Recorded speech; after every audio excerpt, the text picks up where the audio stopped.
he's just on the other side of the door at this point. Ah. If Lorelai's the one who gives us up, it was not Coda. No, but the Hello? whole point was We are like live, he didn't I give think. the Hello, everyone. I'm not even on Twitch. Me neither. Live on Neat. Twitch. I'm on Hello, Twitch mobile. everybody. Hi everyone, are you wet on the inside? Are you wet on the inside? How wet are your bones? Tell me. Drop now a in chat. comment. Drop a in the comment in chat. our chat. How wet are your bones? Or down below on YouTube? Tell me, Have we your bones. considered not starting the stream in the most cursed way possible? We always find a way to up ourselves. How For a can we be? good moment, it was even more chaotic than it was more chaotic than I thought it was going to be because I didn't realize I hadn't muted Twitch. And so it was just Chris's voice doubled, just repeating over and over again, how wet are you on the inside? And I was just like, please God, get me out of this hell that I am in. Hello and welcome to Turntables RPG, everybody, where we get more and more chaotic every week. That's our motto. More and more chaotic every week. That and also the thing about how all the GMs play and all the players GM. But right now we're in summer programming. We're playing Uncharted Worlds, our campaign, The Return to OE. Uncharted Worlds is a game by Sean Gomez, which is powered by the Apocalypse game. You can check it out for yourself on their website, uncharted-worlds.com, or the Apocalypse World website, apocalypse-world.com/PBTA. Which has a lot of cool Powered by the Apocalypse games and links to them and so on. So, moving on with announcements. That's me. That's you. I know I'm next, but I don't remember what to say. It's okay. You can follow us on social media at TurnTables RPG. You can find us on Twitter, Instagram, YouTube, Twitch, Turntables RPG, on all of the above. Our VODs go up on YouTube on Thursdays, and you can check out our Twitter and Instagram for funny episode bit videos and our episode posters, which are dope and very good. The end. Yeah. Remember to ring that bell. Yeah. Ding, ding, Smash that ding. subscribe button. Bow, bow, bow, bow, bow. Speaking of our episode posters, this was I'm just gonna Saul makes those and they are absolutely wonderful. And if you like art, we would also like to what is happening in my brain right now? In the off chance that you like art. In the off chance that you think that art is cool, sometimes maybe, we would like to plug the artists who help make our stream so cool. So please follow Alex Lane at Comic Engine Alex on Instagram and Ria at Ria Tietjen, Ria RIATIETJEN. Alex made our very cool spaceship Rhapsody art, and Ria did our bust. I would also like to plug Patrick Costa and Corlo for the amazing work they did for our Monster of the Week Season 1 campaign. Follow them on Instagram at PCInc_ and at Corlo Art, respectively. Absolutely. And that passes it on to me, and I'm going to forego the segue to just start talking about Patreon. We do pay all of our talented artists for their work, and a lot of that is through the support at our Patreon. If you would like to support us through non-Amazon means, you can check us out on Patreon. I believe it's linked in the chat right now. And we will continue to have polls. We'll have some content on there, behind the scenes goodies, for all of our amazing supporters, even starting at the $1 tier. So, if you guys want to support us there, we'd be more than happy to thank you for that.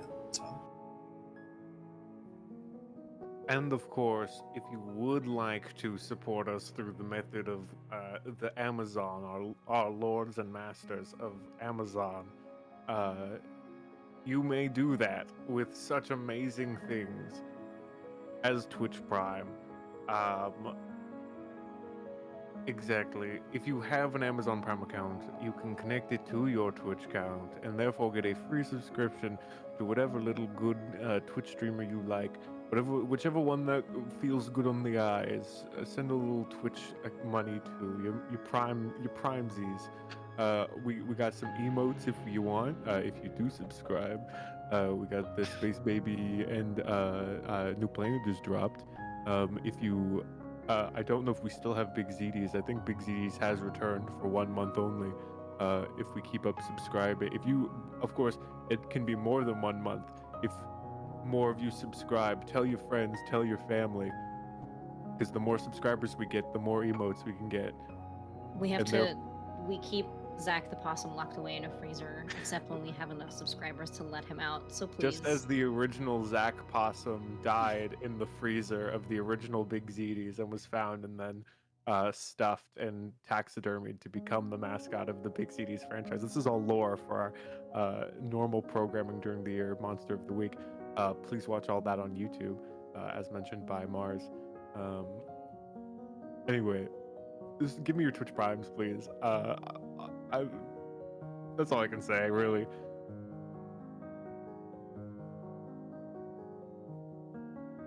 Well, if you like giving, we would like to plug our friends at Reflections of Chaos. They are a D&D 5e charity stream that goes live at 5 p.m. Central Time on Wednesdays.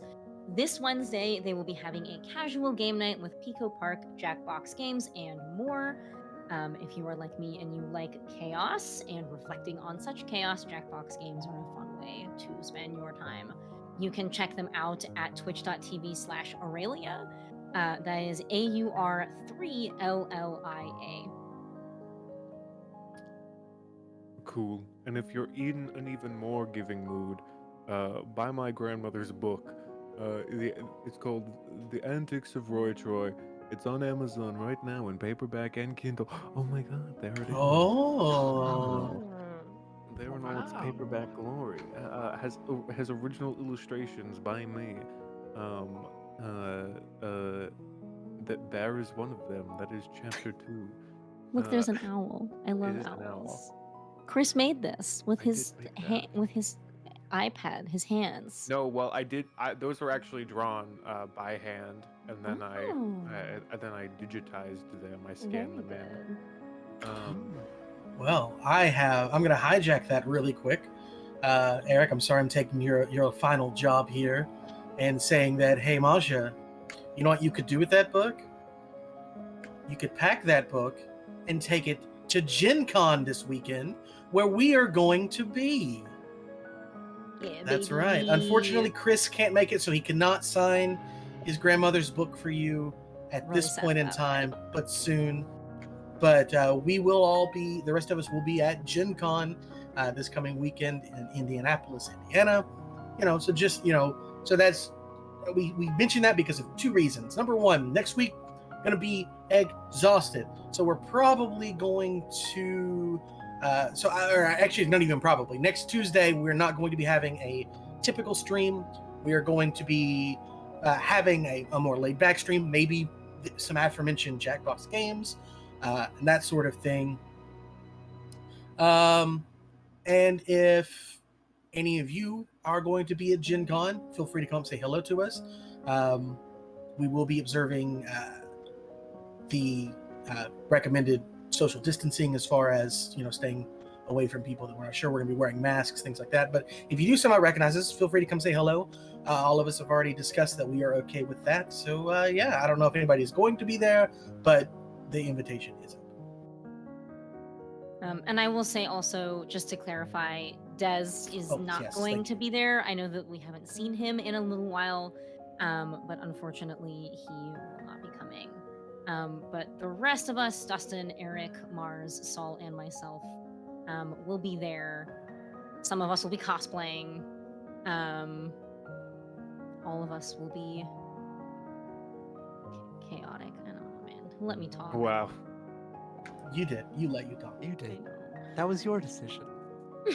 I can't believe Masha would do this to me. Can't believe. How could she? All right, very well. With that, I think that wraps up our announcements, unless anyone has anything else they want to say before. It was put in the chat, but you can find links to the Amazon page on my digital portfolio. You can also find a link to my TeePublic, where you can get such amazing shirts as hot dogs. It's a picture of people eating hot dogs. If you want that on your body, give me money. If you want hot dogs on your body, give Chris money. And with that, thank you for tuning in to tonight's episode of Turntables RPG, the return to OE. Cue the intro. Truthfully, this story didn't happen too long ago. Not in a grand sense, at least. It happened here, in the cluster, and on the worlds around it. It's a story of adventure, of trials, won and lost. It's a story of unlikely comrades, of hope, tragedy, love, and most importantly, a return. And how all these things got us here today. Why don't you sit a while and listen?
I'm really bummed that in the crop of me on the stream, you can't see the really sick design on my t-shirt. Like it cuts off is- perfect. Just like sit up, Yeah.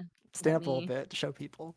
Well, I can't sit like this permanently, but I can Well, that's still sit okay. up a little bit. Well, so true. people It's a can dope see this that is just they- we are back, but We are I know, back. So It's a they can see skeleton. I also have. I'm wearing a Metroid shirt, but that's besides Heck the point. yeah. I love Metroid. We all know this. Hello, everyone. When we last left our heroes, they were facing a number of interesting social dilemma.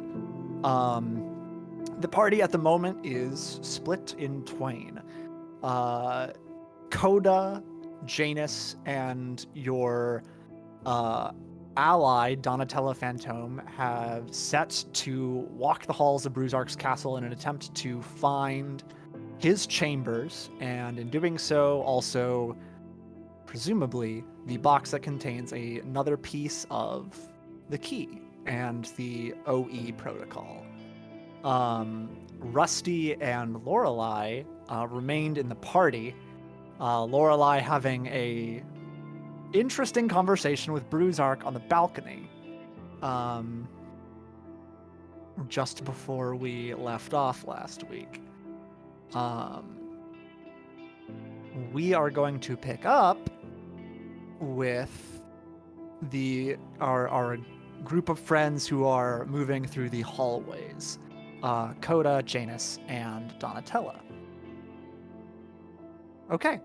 So, God, I need to we're playing a game. I need to We are. I need to remind myself how to do things. are we? I'm Wait a second. you know, Are we live? I'm I Always think we have are. been. Oh God. It's my secret cap. I'm always live. Okay. So, the three of you wander the halls. You guys, to describe the sort of situation you're in, Bruzar's castle is primarily made of stone. It is a very old building. It is lit, it's not to say that it is without like modern convenience. There are still like electric lights and whatnot throughout the halls. Floor is covered, in like rugs and carpets and whatnot. Every once in a while, you'll see like a painting or some sort of tapestry hanging on the walls depicting various scenes throughout the Bruzark's family's history.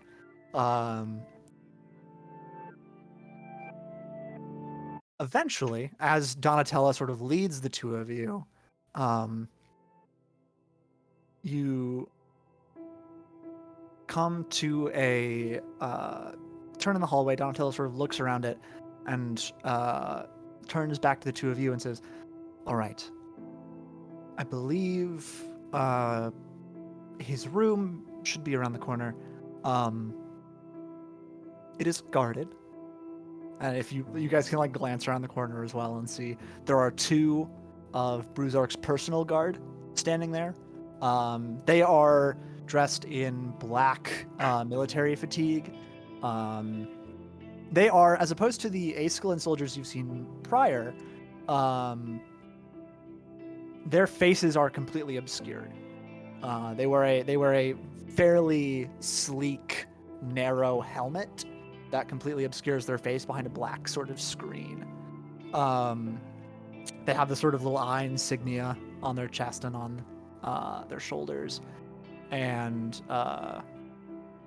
they're not carrying any sort of like rifles. They do seem to have like pistols attached to their hips on a belt, and they are just standing there, arms crossed outside the door. So, do we have any? How would you two approach this? We can always use communication. Fair enough. I find healthy communication is strong in relationships. How do you feel about that? Janus is glaring at Coda, and they say, I find using a sword to be particularly helpful in many an occasion, but mine is locked at my hip. Right. I worry about using force because I don't want them to shoot us, for one. And that sort of seems to put the, may invalidate this entire plan going forward. So I could try to talk to them, and I'm not sure what I could say to get into Bruzark's room, though.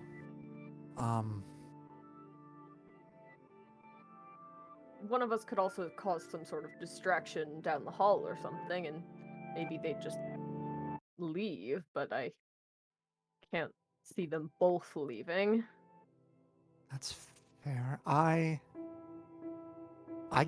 could conceivably distract them.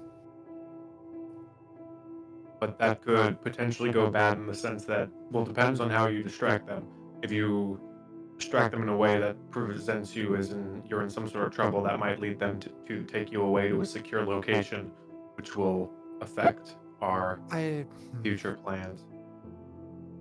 I was thinking more of just like feigning lost or drunk. Something like that, maybe. Not a bad plan. Would you prefer to do that, or to just talk to them and try and see if you can get in?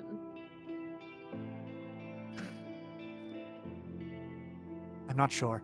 I could explain, well, I'm not good at being deceitful, so I don't know of a story I could go with that would be convincing enough, or that I would want to be convincing. I could just tell them the truth and maybe they'd be into it. I don't think they will. Well, Okay. I mean, conceivably they know what they're guarding to some capacity. So perhaps me being here... It could be, since, if I could suggest, since you know that your mother is supposed to be presenting this artifact in an undetermined amount of time, you could have come to collect it for them if they knew, or if this was a hush-hush thing that only you and your mother knew about. No, well, they would most likely know that it's going to be retrieved at some point. That sounds reasonable.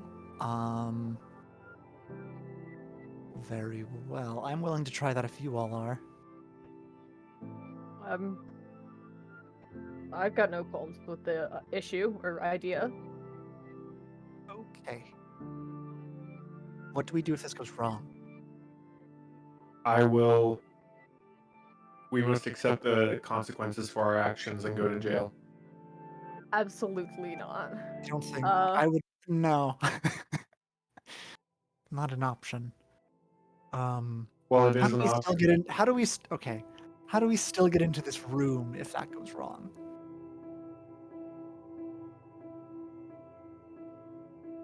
I just play it by ear. we could play it by ear. I mean, you don't technically need me to get into the lockbox or anything, so I could, feign illness or something, completely pass out. Maybe both of them would have to carry me or something. I don't know, but Yes, as amazing and invaluable Janus is to this mission, I will say it's more important that me and you, Donatella, survive to the end. I'm not suggesting self-sacrifice. I'm suggesting fainting. No, definitely, if your life was in danger, I would have to intervene, but I'm saying you could distract and lead them away. Yes, but when you say it is more important that you and I make it to the end, I that does apologize. sound like I will That was poor choice be of my killed. words. I'm simply saying that from a standpoint of I'm the only one who can unlock the box, and then I also have a container inside of myself that can project any type of scan. Right. So. And also, we were hired to take Donatello out of here, so if we don't do that, then the mission is somewhat of a failure. I would prefer nobody to die. I would also like that. At least, well, yeah, no, I would prefer no one to die. Very well. So let's do this, I suppose. Shall we put our hands in a middle and do a cheer? I think I don't want to do anything too loud. They might hear us. Yes, I feel like that's a bit over the top. Okay. Though I appreciate the team spirit, I suppose. Yes. Yeah, all right. Very well. She turns the corner and she takes the lead with you two. She approaches the two guards, sort of, see out of their periphery and turn to face you guys as you approach them and stand in front of them. And the one on the left sort of just addresses you and says,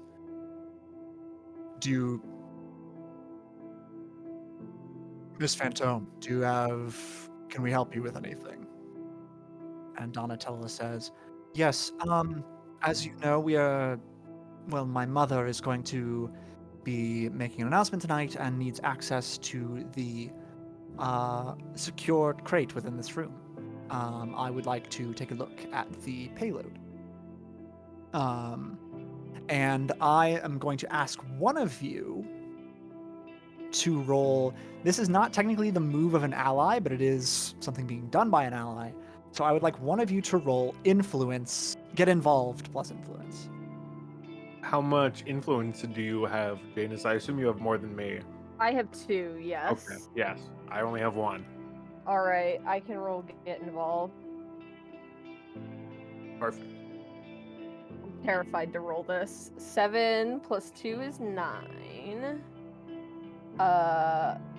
I increase or decrease the level of success by 1 step, but I incur a cost, complication, or hard choice. Okay.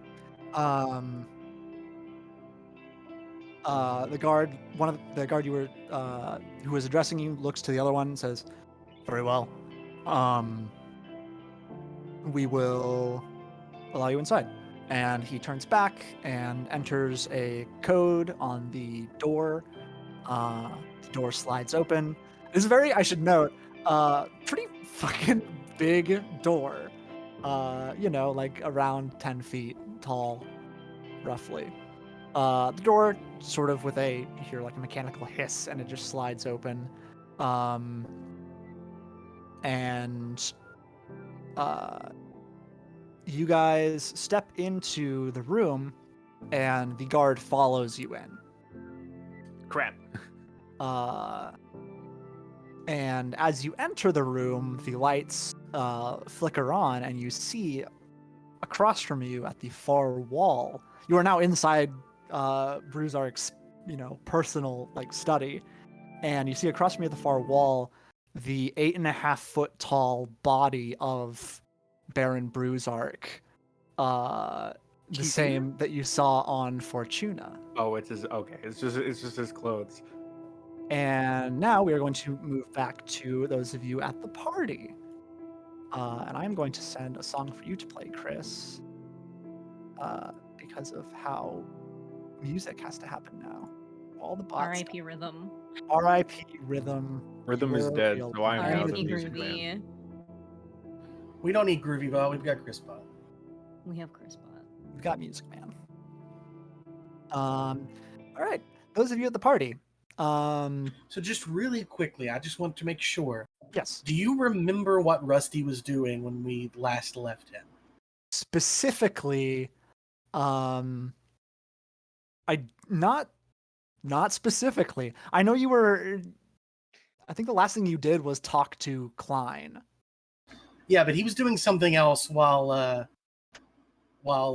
this group was splitting off and doing different things. You were sowing. Yes, dissent. Not he dissent. was. You were sowing anxiety. I mean, about he the was group. kind of sowing dissent. That was his whole point was to make this whole thing like a powder keg ready to go off, so that he Mhm. can set it off at a moment's notice if he needs to. Very well. You see, also the dance is still happening. Like there's still a bunch of people like taking to the floor, waltzing, and so on. Rusty, you see the doors to the balcony open and Baron Bruzark step inside. Without, sans Lorelei, she is still out on the balcony.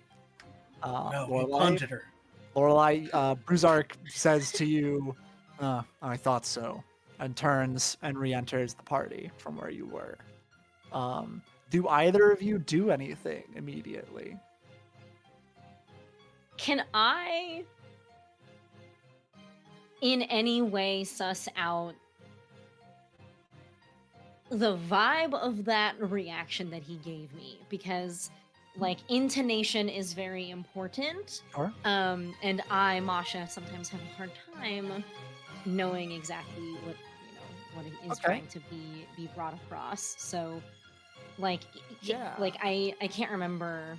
I don't even have Lorelei's character sheet open. Uh-oh. If there's a way that Lorelei can determine if she has to run after him and try to do damage control or something. Sure. I will say you can roll assessment and your choice of influence or expertise. Okay.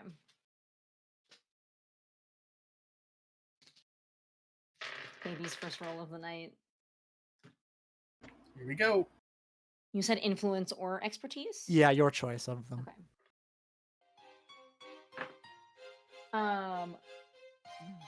That is a 12. I rolled a Oh, 5 and fuck. a 6 plus 1. Very good. Okay. Yeah, so just from that line, there's a bit of a knowing. In the way in which he's speaking, he definitely knows there's a piece of information he has acquired from your conversation. Particularly about he's probably pegged that you guys were on Fortuna. So he is, if not already putting the pieces together, surely on his way to putting the pieces together about how you guys are putting pieces together. Yeah. And do I get a sense for how is that currently a very dangerous thing, or is it not an immediate concern? With the way he sort of with the way he reacted to you initially like answering him in that conversation and him sort of turning to walk out the door, or walk back in rather, you can tell he doesn't seem in a hurry about anything. Okay. He seems fairly lax about it. Like Okay. if he is going to do anything with that information, maybe not super immediate. But you don't know for how long that will be. So you can tell, yeah, he knows probably to some capacity they are not being completely forthright with him, and may do something with that information. You're not sure how long from now.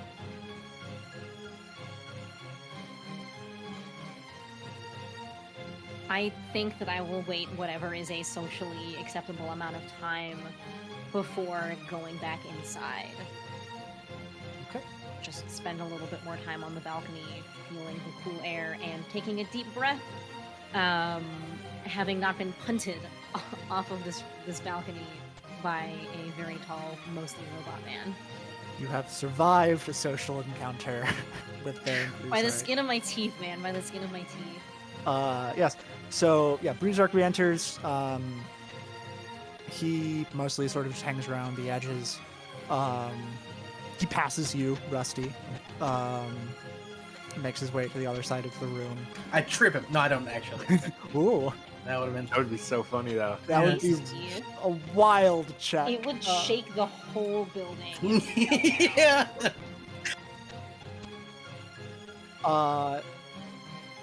Lorelei, after a certain amount of time, you deign it appropriate to re-enter the party, and I suppose do so if that is of your desire. Rusty, you see this happen? Unless you want Rusty anything is else to do. kind of making his way toward Lorelei with a drink. Okay. You two can join. The drinking officer just so happens to be orange juice. He doesn't know what just happened, but it just so happens to be orange juice.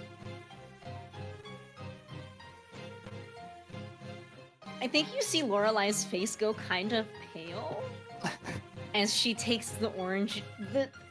Is it? Please tell me it's in like a champagne flute or something. Absolutely, it is. Yes. Okay. Rusty, were you listening to the conversation that I had with the Baron? No, I was taking care of stuff in here. Why?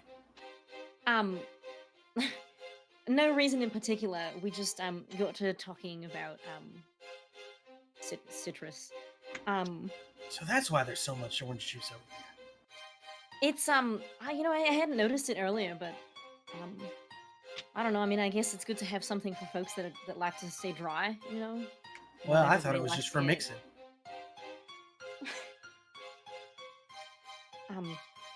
Wait, what have you been doing in here? I haven't seen you really interact with anybody.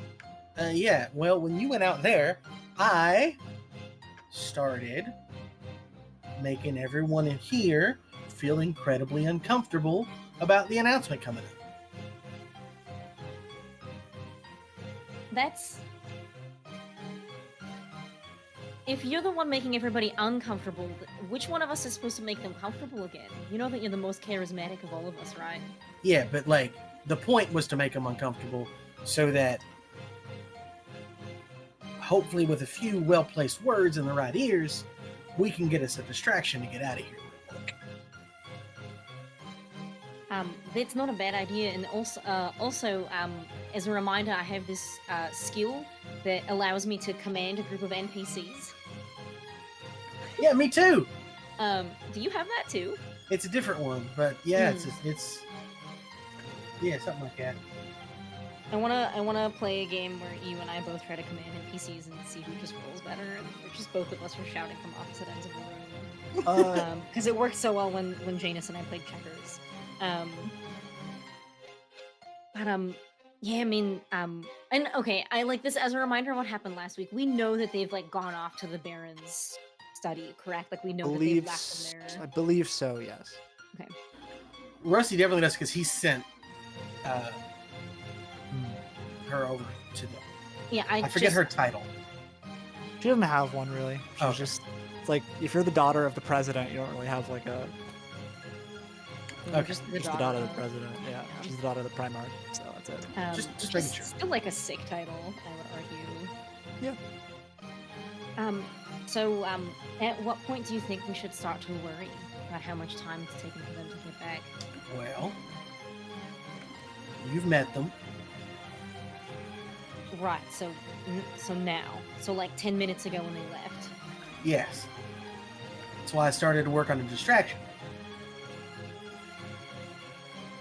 I'm glad that at least one of us has a good head on our shoulders, because it certainly isn't me in these situations. Apparently, find my Why? way out of just about anything. But I don't know. What y'all talk about anyway besides citrus?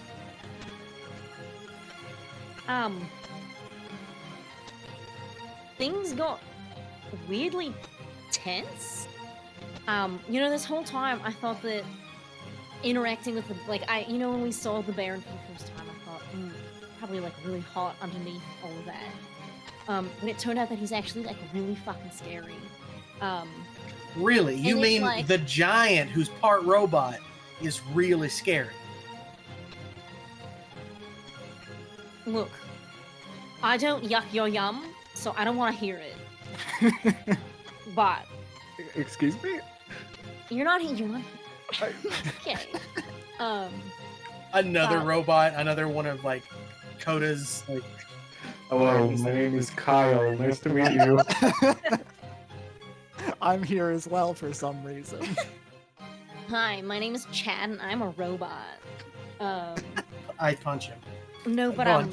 this really strange thing happened. Where, let me start over. Our conversation was really tense just throughout the entirety of it. I think that a little bit I kind of got through to him. Couldn't convince him to dance with me, which is a little bit of a bummer because I feel like it would just be fun to get like thrown around by someone who like has superhuman strength. Whatever you're into. I revert back to my previous statement. In any case, I realized that our goose might be cooked a little bit when I told him that my name was Tiffany, and he looked me in the eyes and told me that I reminded him a bit of a Tiffany that he knew in the past. And I can't remember if I told you about this, but my matriarch, the one who started the man killer line, her name was Tiffany. The only thing that the Baron told me that he really was forthcoming about her was that she was absolutely terrifying. I feel like there's probably not that many Tiffany's that are absolutely terrifying that have existed in the last like 80 to 100 years or so. And then he asked me if I'd been on Fortuna recently. I told him no, of course, but I think he kind of knew. That being said, you saw him come in. He didn't seem like he was in a rush to get anywhere. It's my understanding that he doesn't really give a shit about these parties. Like, he just doesn't have fun. He just use his house. But it's definitely something to keep track of. Yeah, so first off, remind me later, if we make it out of this, to give this group a lesson on how to choose fake names. I just didn't do the math. That wasn't just directed at you. Apparently people know Janus is Janus.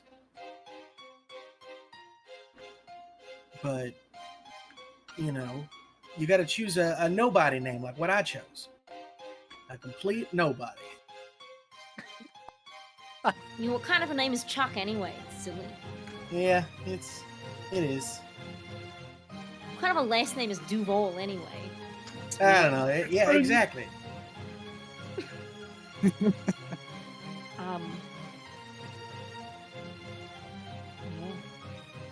Yeah. Anyway, And that's kind of a recap of the last 10 minutes of the last session.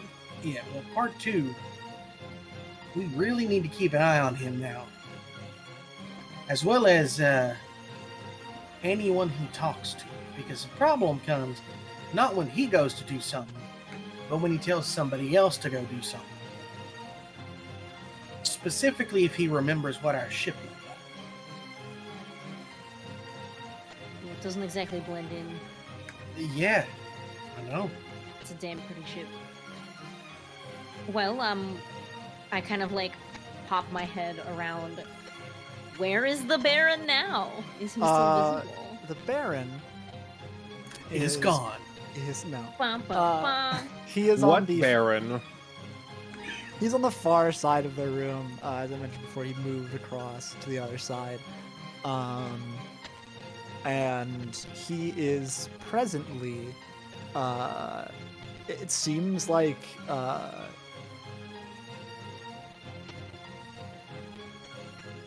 do I describe this?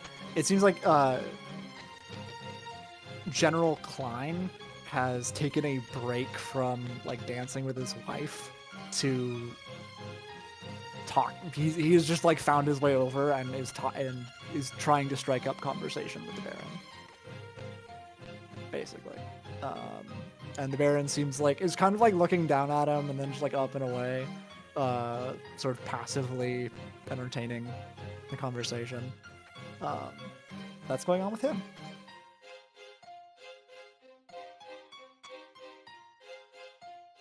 Do you What's think the- that's someone we have to worry about him talking to?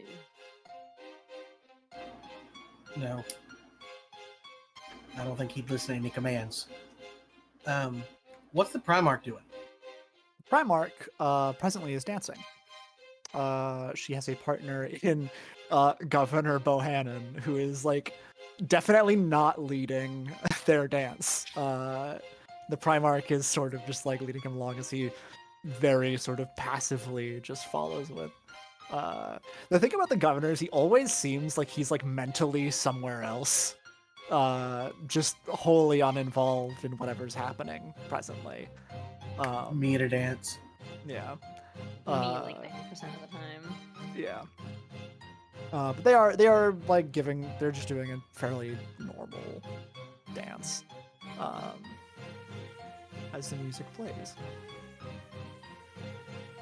Very well. Did either of you have anything else you wanted to do before I cut back over to the other group? I think that for whatever stretch of time comes next, I'm gonna try to keep tabs on the Baron and just see who he's talking to. Okay. Drink my juice. Yes. Juice packs. Oh yeah. Okay.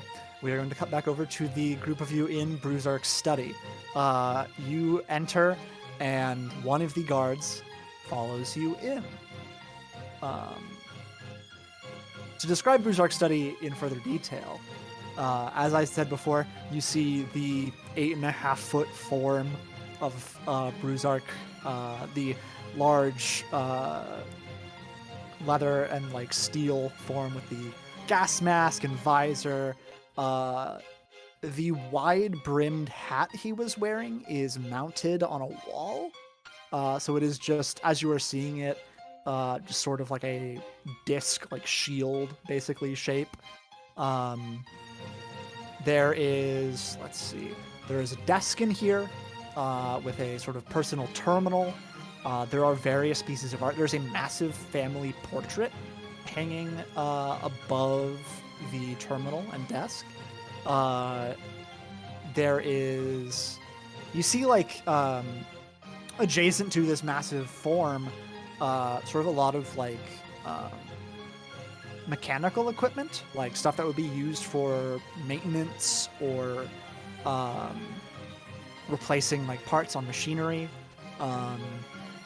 that sort of stuff.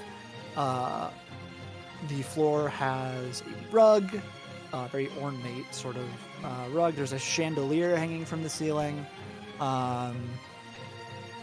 Yeah. And you see, set, not on the rug, but sort of off on the stone floor, this large cubic crate that has two very big locks on it, functionally. One of them, you can tell very easily, a keypad, and the other, it seems like a actual physical lock, so on and so forth. The guard follows you in, and the door stays open behind him. The four of you stand in this room. What do you do? Good. Cool. Is the guard looking at us? Yes, he is standing standing with you. Basically, he is at attention. He has followed you into this room. Is he opening the box for us? No, I mean you guys have made no motion for it or to it. Okay, so we're all just standing awkwardly in this room, staring at each other. Yeah, I mean you guys have just entered, right? Okay. So I'm just describing what you see. None of Bruzark's suit is mechanical. His suit? How do you mean? Like, I can't just make his suit move like a haunted skeleton man and run out No. of the room. You run out of. Oh no. No, it is not. You cannot interface with it. Okay. Is there anything I can interface in this room? Off the bat, you can interface with his terminal and three things: the terminal, the box, and you also get a signal from the guard who followed you in. What kind of signal? It is similar to the one you put out. Oh, like he is a robot boy himself. Possible, yeah. He is at least capable of interfacing wirelessly with technology. Man's got Bluetooth. Man is gosh. Bluetooth enabled. He got the vaccine. He got them. What do I want to do here? I guess general info check. Do I know if the way this like military or at least Bruzark's group works? Are they able to like receive messages like, hey, we got us stuff to do? Do they have like communique sort of? Yeah, communicators. Maybe I mean, they you got. wouldn't- I don't know that maybe you they know got off the top of your email. head. I mean, you could presume, but I could presume a lot. yeah.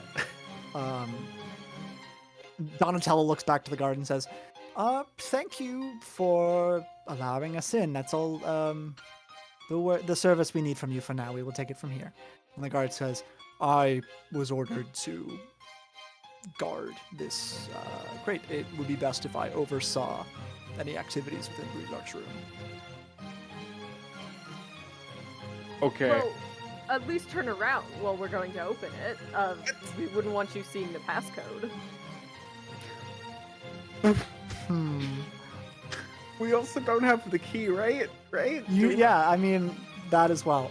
But I mean, you've made this argument. Please roll face adversity, Oh. or command if you so desire. So, yeah, you can roll command. All right.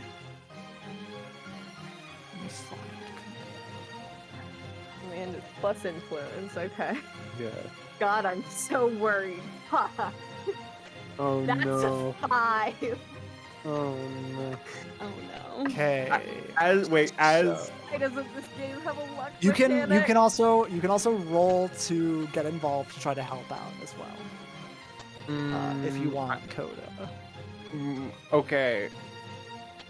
Can I possibly? My other plan was to just go with the whole like send him a message like that's from Bruzark or whatever. That's like, yo, I need to talk to you real quick. So you're trying to do this to this guard? Yeah, I'm trying Okay. I'm trying to be like, hey, you up text. Okay, so this would definitely be. So okay, you are trying to specifically mimic Bruzark's communique to this guard. To just be like, Okay.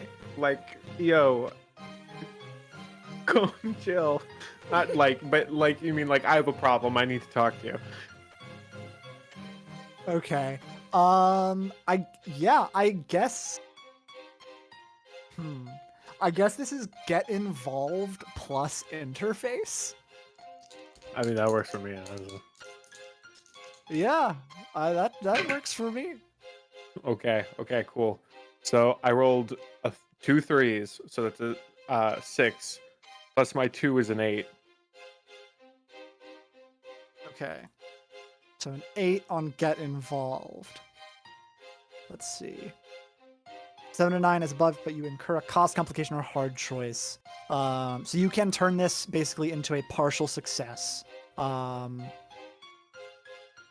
then also it is complicated. So you basically craft this facsimile message and have it delivered to this guard.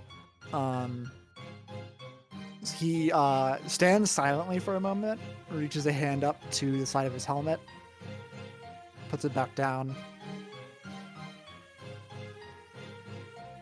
I will return shortly. Just a moment. He turns, exits the room. He speaks to the guard outside and says, "Please supervise our Can I now close the door? please supervise the Primarch's daughter and her guests." Yeah, I absolutely you can. You just like rush over and press the button, Boop, functionally, close. Can I lock? and lock it from the inside. Help, Yeah, I no, it's panic. totally. You can totally lock it from in here.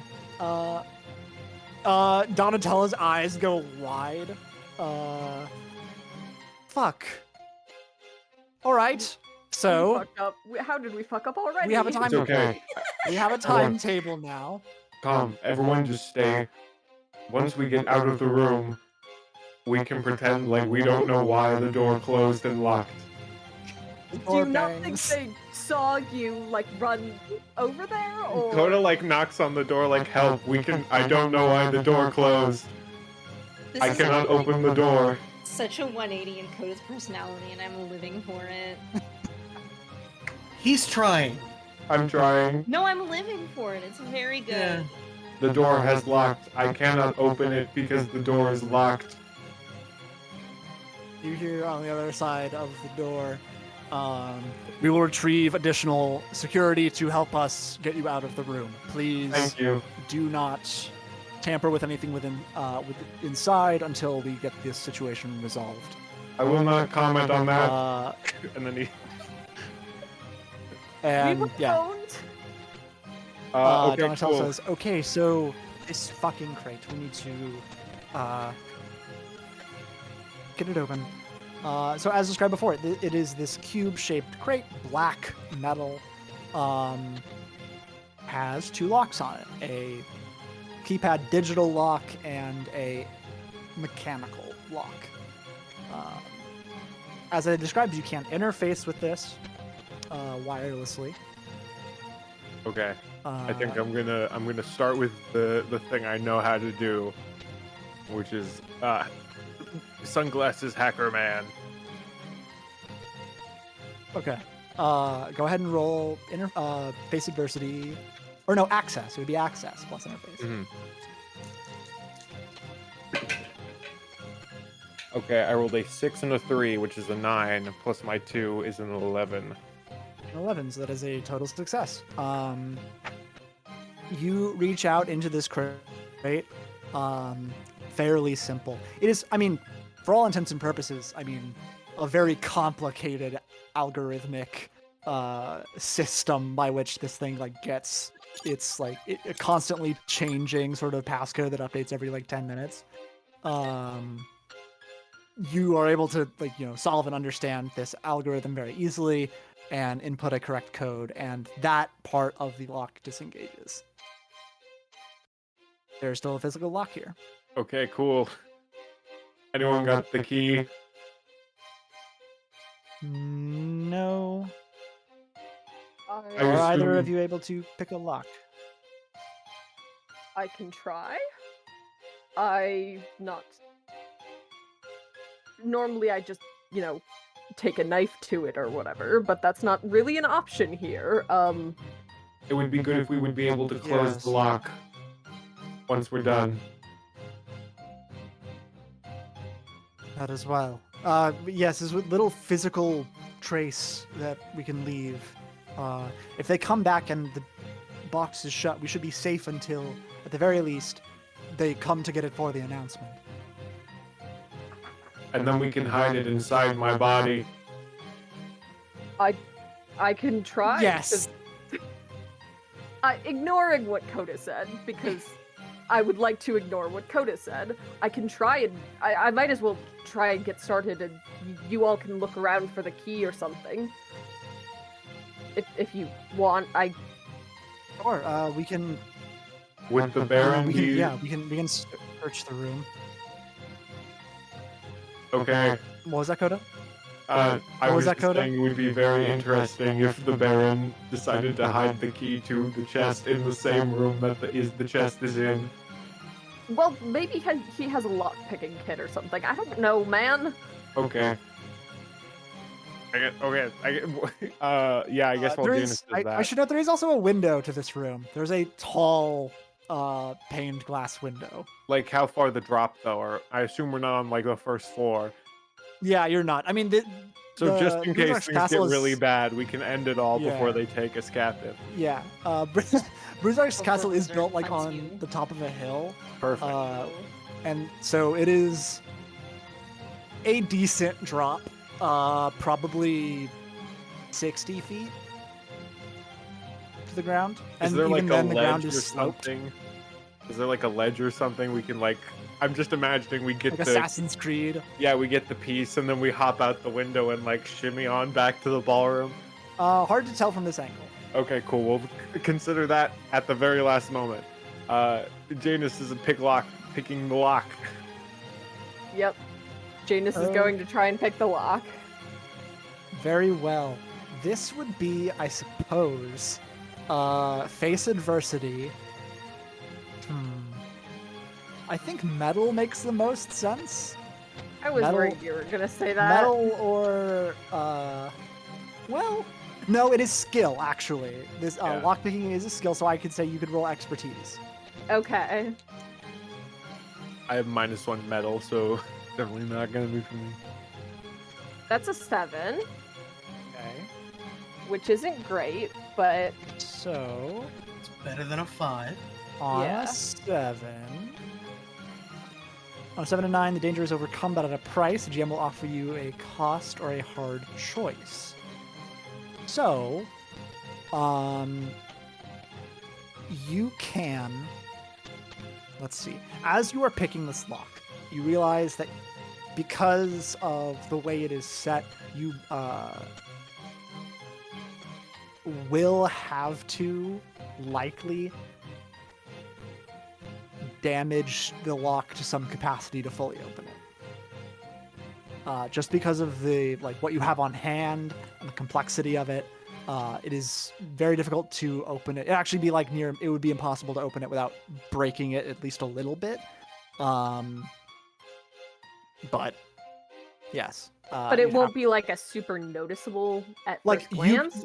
you could close it again, Mm-hmm. but the lock would functionally be useless. Janus is fine with that. As long as Okay. it's like it looks like it's still intact, where I think I'm Yeah. fine with that. Okay. Yeah. Very well. So you wrench sort of part of it inside, and you feel something snap within the case itself, but you are able to. You are capable to open it. With that, there is sort of a you hear and sort of feel a suction of air as this case, which is presumably vacuum sealed, opens slightly, and air sort of rushes into it. And the case, the lid of it, opens on its own, sort of like the hinges are set on sort of pneumatic, little pistons, so it opens up, and set within this case, packaged fairly tightly in sort of an insulating foam, is an additional piece of the key. It is. How do I describe it? It is largely rectangular in shape. It's sort of roughly the shape and size of a book, like a thick old book, kind of. it has that same sort of wave-like pattern on the surface of it, and has 3 sort of teeth on each side, on the wider sides of it. So that there are 3 smaller, like rectangular protrusions on each side of it. It is roughly yay big, like a little. It's like, I mean, that doesn't mean anything to you guys, but because we're not in the same room physically. But it is there. The case sort of sheds this red light down on it. You are able to easily take it. You reach down, pull it out of the case, and close the case if you so desire. Yep. You now have an additional piece of the key. Janus is going to give that to Coda and then stand right by, basically stand right by the door like they've been trying to get out because they got stuck in this room. How'd that happen? How'd this happen? How'd that happen? Oh no. I think Oh, no. after we close the box and close the locks, I assume the mechanical one or the electronic one still functions to Yes. some degree, and so I assume we can just close all that up. And I think Coda takes the piece and he unhinges his jaw and swallows the piece. Don't you have like a You panel? absolutely have like a little. I do have a door. little door, Okay. but we did establish that your throat does connect to it as well. Mhm. Oh, fair. We Well, don't have to wait He's for wearing Coda a would- dress, so Yeah, like, Coda would have to take off his dress, and that just feels inappropriate when he's Sure, trying to that's- help for Janus turntables and Donatella do a RPG. thing. Yeah, you don't want to get in the way of anything with your good looks. Yeah, of course. Yeah, so you really frighteningly swallow this oblong piece of metal. It gets real dicey as it comes down your throat. And poor choice of words. And yeah, the 2 of you, oh boy, Freudian slips galore. Took me a good minute. Rusty and Lorelei, Yeah.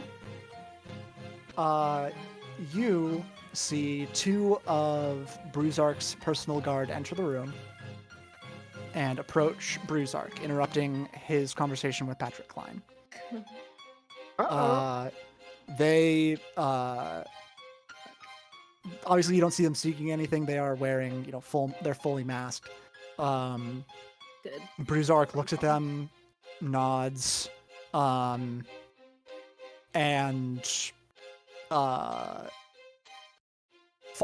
begins following them back to the room. They just went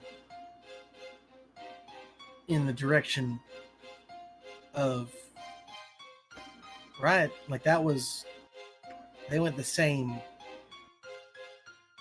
Yeah, no, I think this is very not good. Bruzark exits the room with these 2 guards. Back Look, into- I mean, if I try to catch up with him and distract him, he's gonna know that's what I'm doing.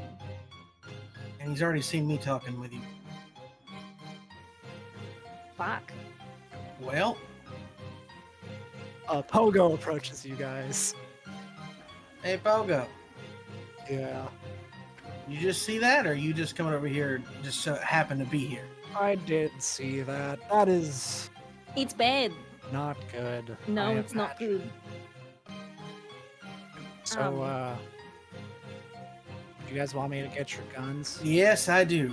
Yeah, yeah, please. I'll keep them in my jacket until you guys call for them. All right. Masha, is your catch pole retractable? I forget. Fuck, Or is let it just like a me- whole ass thing? I don't know. Let me check what my tags are. Yeah. It is. Just forget how ridiculous it is. Yeah. It is defensive, severing, siphon, and hafted. So hafted meaning two-handed. It's a pole arm. Right? I think that it is a full-on, full-length. Lorelei is not one for subtlety. I think it is a whole ass weapon. I think that maybe we could put a little bit of fabric on the top of it, and I could pretend like it's a really strange cane. Yeah, a really long, strange cane. Really long, strange cane. Very uncomfortable to hold. That seems to like seep the heat away from whoever is near it. Yeah. Don't worry about it, guys. Uh, Just my personal air conditioning cane. Pogo sort of says, "All right, I'll go get everything ready. Y'all just try not to. I don't know." And he just turns around and leaves. Yeah, no promises. Shit. Yep. He heads back through a different door, seemingly back into like a employees area, servants area. We could get really rowdy. Could start a fight. It'll get the gods to come back. I mean, yeah, that's the plan, but oh boy. All right. I can take a hit if you want to just clock me in the face. Get it started. Well, I was gonna start a bigger fight. All right. Just like point at like whoever is like closest to me. Like I can get him in on it.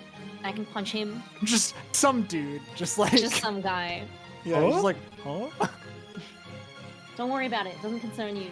Oh, okay. I like that guy. Can we actually invite him to the team?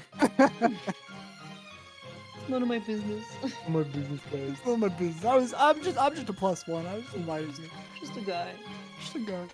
It's my name. It's my first name. Listen, Dusty. I'm gonna fuck. Listen, Rusty. I knew this. Got was it. gonna Got it. happen. Damn. I wish I had like a jar to put A counter. coins into for every time I goof it.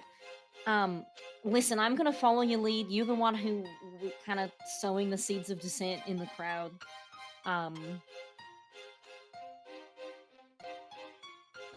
Yeah. I'm trying to think how I can go about doing this. Like I've got an idea in my head of how to do it. It's just a matter of how to word it to the GM so that it sounds like I'm not just going completely off the rails here. But essentially, I would like to use the atmosphere that I helped to generate at the end of last session All right. and basically start pointing out that the Baron just walked off with some troops, essentially, and that I've heard that this thing that the Primarch is supposed to be showing, because I believe that's like people know that the Primarch is showing something off, right? Not that they're showing something off, but they know that there's supposed to be some sort of speech at the end of this. Speech, okay. Yeah. Then that's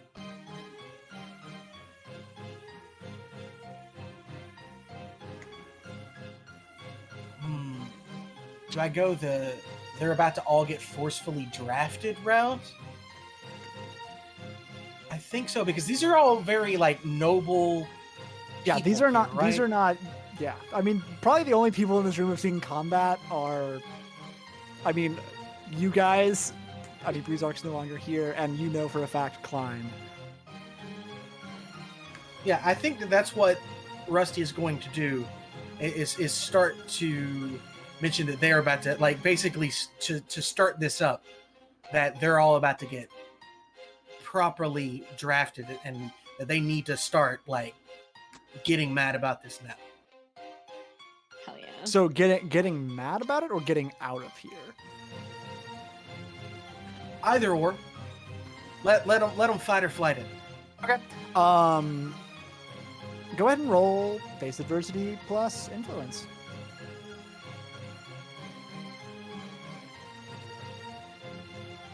All right. That's going to be 5 plus 3 is 8. Plus 2 influence is 10. So on a 10 plus, you overcome the opposition. There's not. Well, yeah. Okay. Yeah. I mean, it has the desired effect. You begin telling people about this. A lot of like the a lot of the sort of governmental, very high up people a lot of them become very angry of your convincing rumor.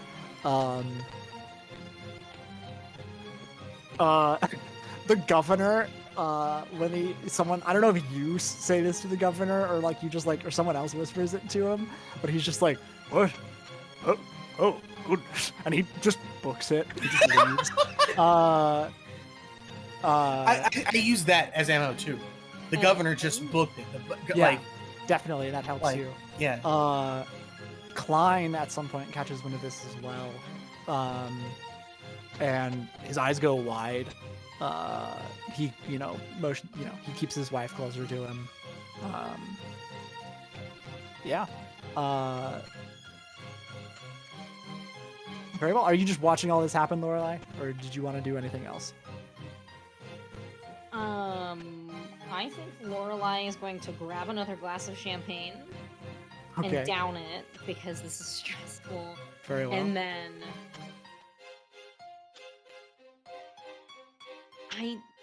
I mean, like, I know, like, I'm not expecting there to be like a mechanic, like mechanical implication of this, but I think that she would probably similarly like also start up this god, like, like go to a different end of the room and kind of share the same gossip, but maybe like worded a little bit differently so that it seems like it's kind of like through the grapevine, Right.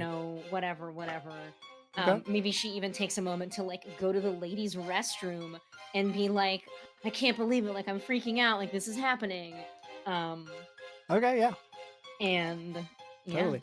just not that Rusty needed any help, but Yeah, but you were there. You were ready for it just in case. yes. There is one final thing that Rusty would like to do as well.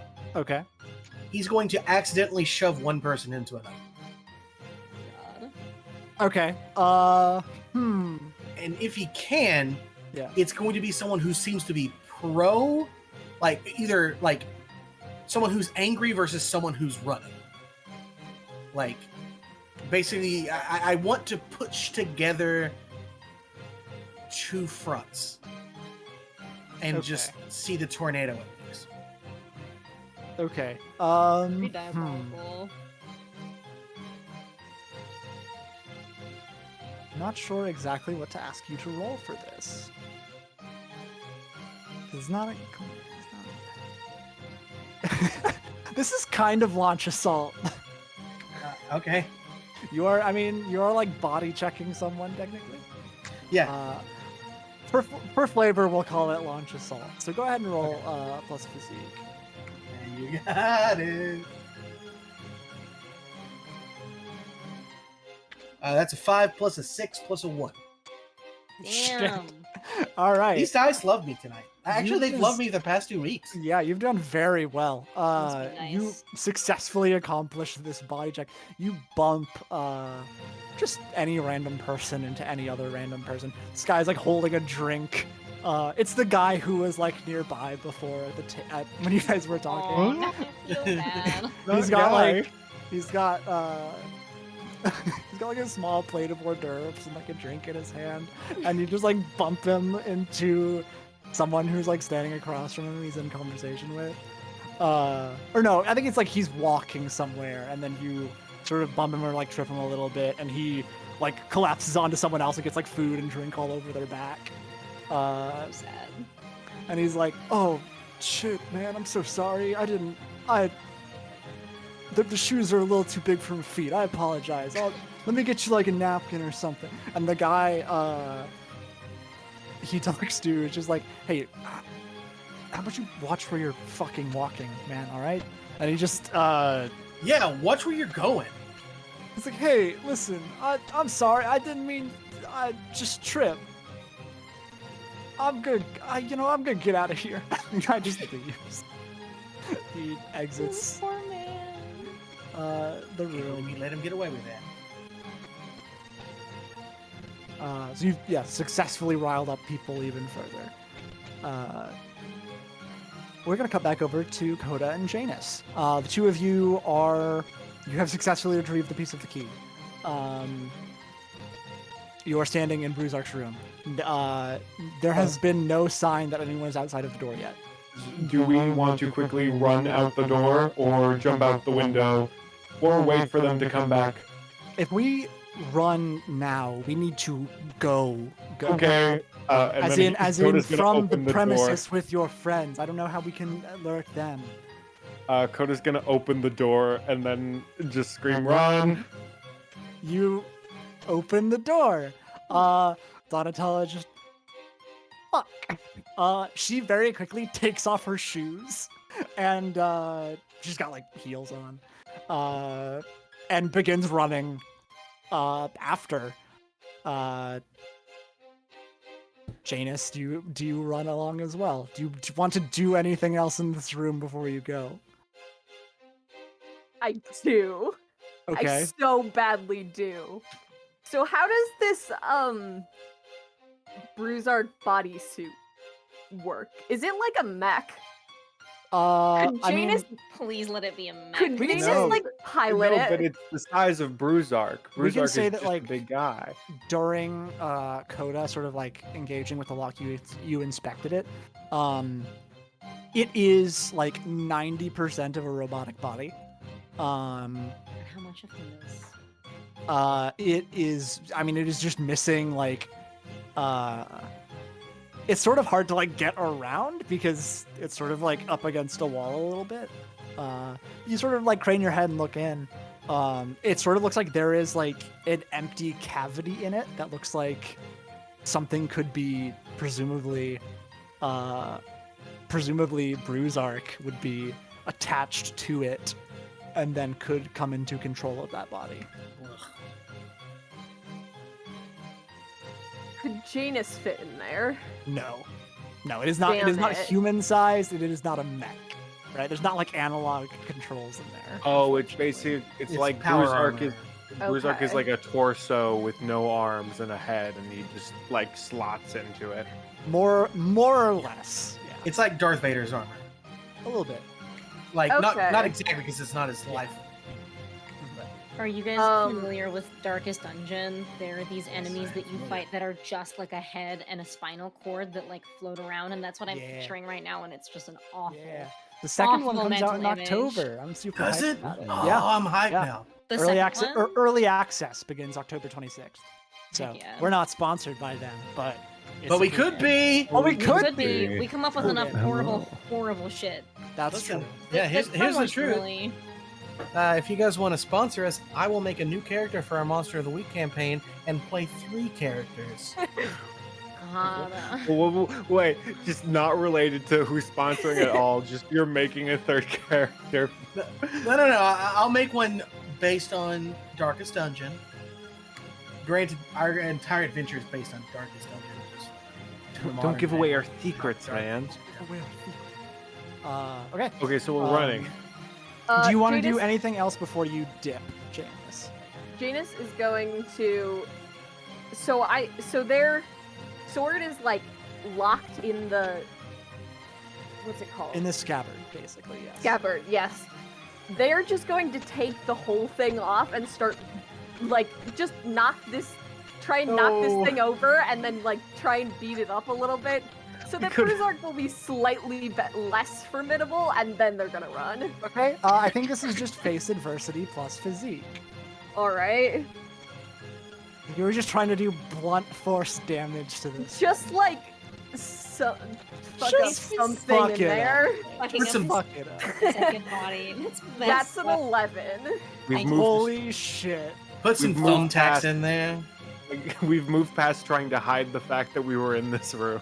You you just like they dash for it. You just like look over, split second decision, run up behind the suit, position yourself between it and the wall, plant your feet on the wall, and just push with your back, and it just cranes and thuds to the ground, massively loud as it hits. The sound actually, like the impact is enough to shake the wall enough to where the hat just falls and like clatters on the floor. They're gonna steal a hat. You're gonna take Bruzark's hat. Yes. All right, is- you pick it up. this This is like pretty fucking big too. This is like Captain America shield size. You gotta be You just can tell pick it that up. Eric was not planning for this. Mm, He's I just- entertained the idea you guys would get sticky fingers in Bruzark's room. You didn't fully investigate it, so who knows what other shit you missed. But just a lot of orange juice. Me and Donatella are like And a halfway juice down the press. hall. Yeah, you But grab Dana's self-fulfilling prophecy. Get the fuck out of there before it's Coda. You suspendable. and Donatella like hear this massive thud as you exit the room. Donatella like stops and turns around. We cannot support her crimes anymore. Their crimes anymore. Janus, you exit the room, hat in, like you just have it like I guess tucked under your arm. Donatella's eyes go wide. She says, "Oh, fuck."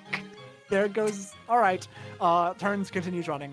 They're normally cooler than this. They would not destroy property normally.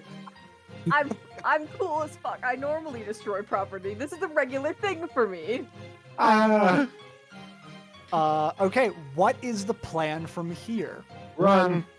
for the three of you? We, Okay. we apparently have 2 plans from here because there's 2. What? No. Hang on. What I Just like for the about three of this you.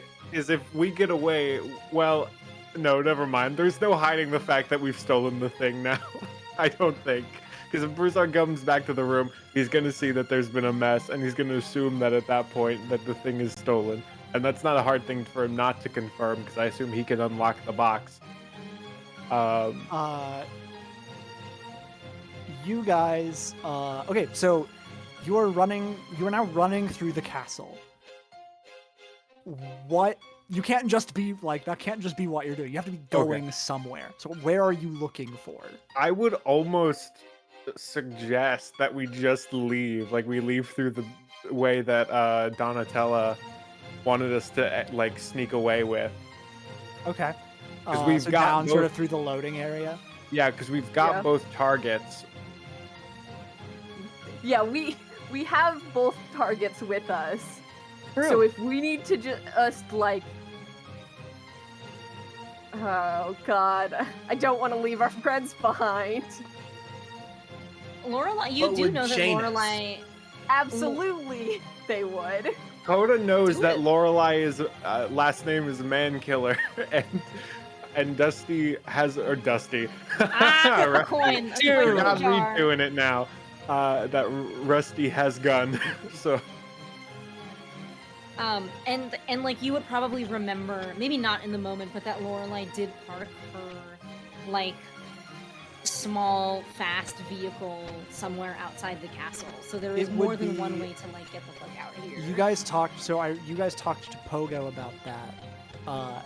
He had a like, not a kind of like a cargo truck, not like an 18-wheeler or anything, but like a sort of truck that has a cavity for transport of things. It is in there. This is Okay. also the mode of escape you guys talked about using to Hmm. begin with. is there a way for us to contact Pogo remotely?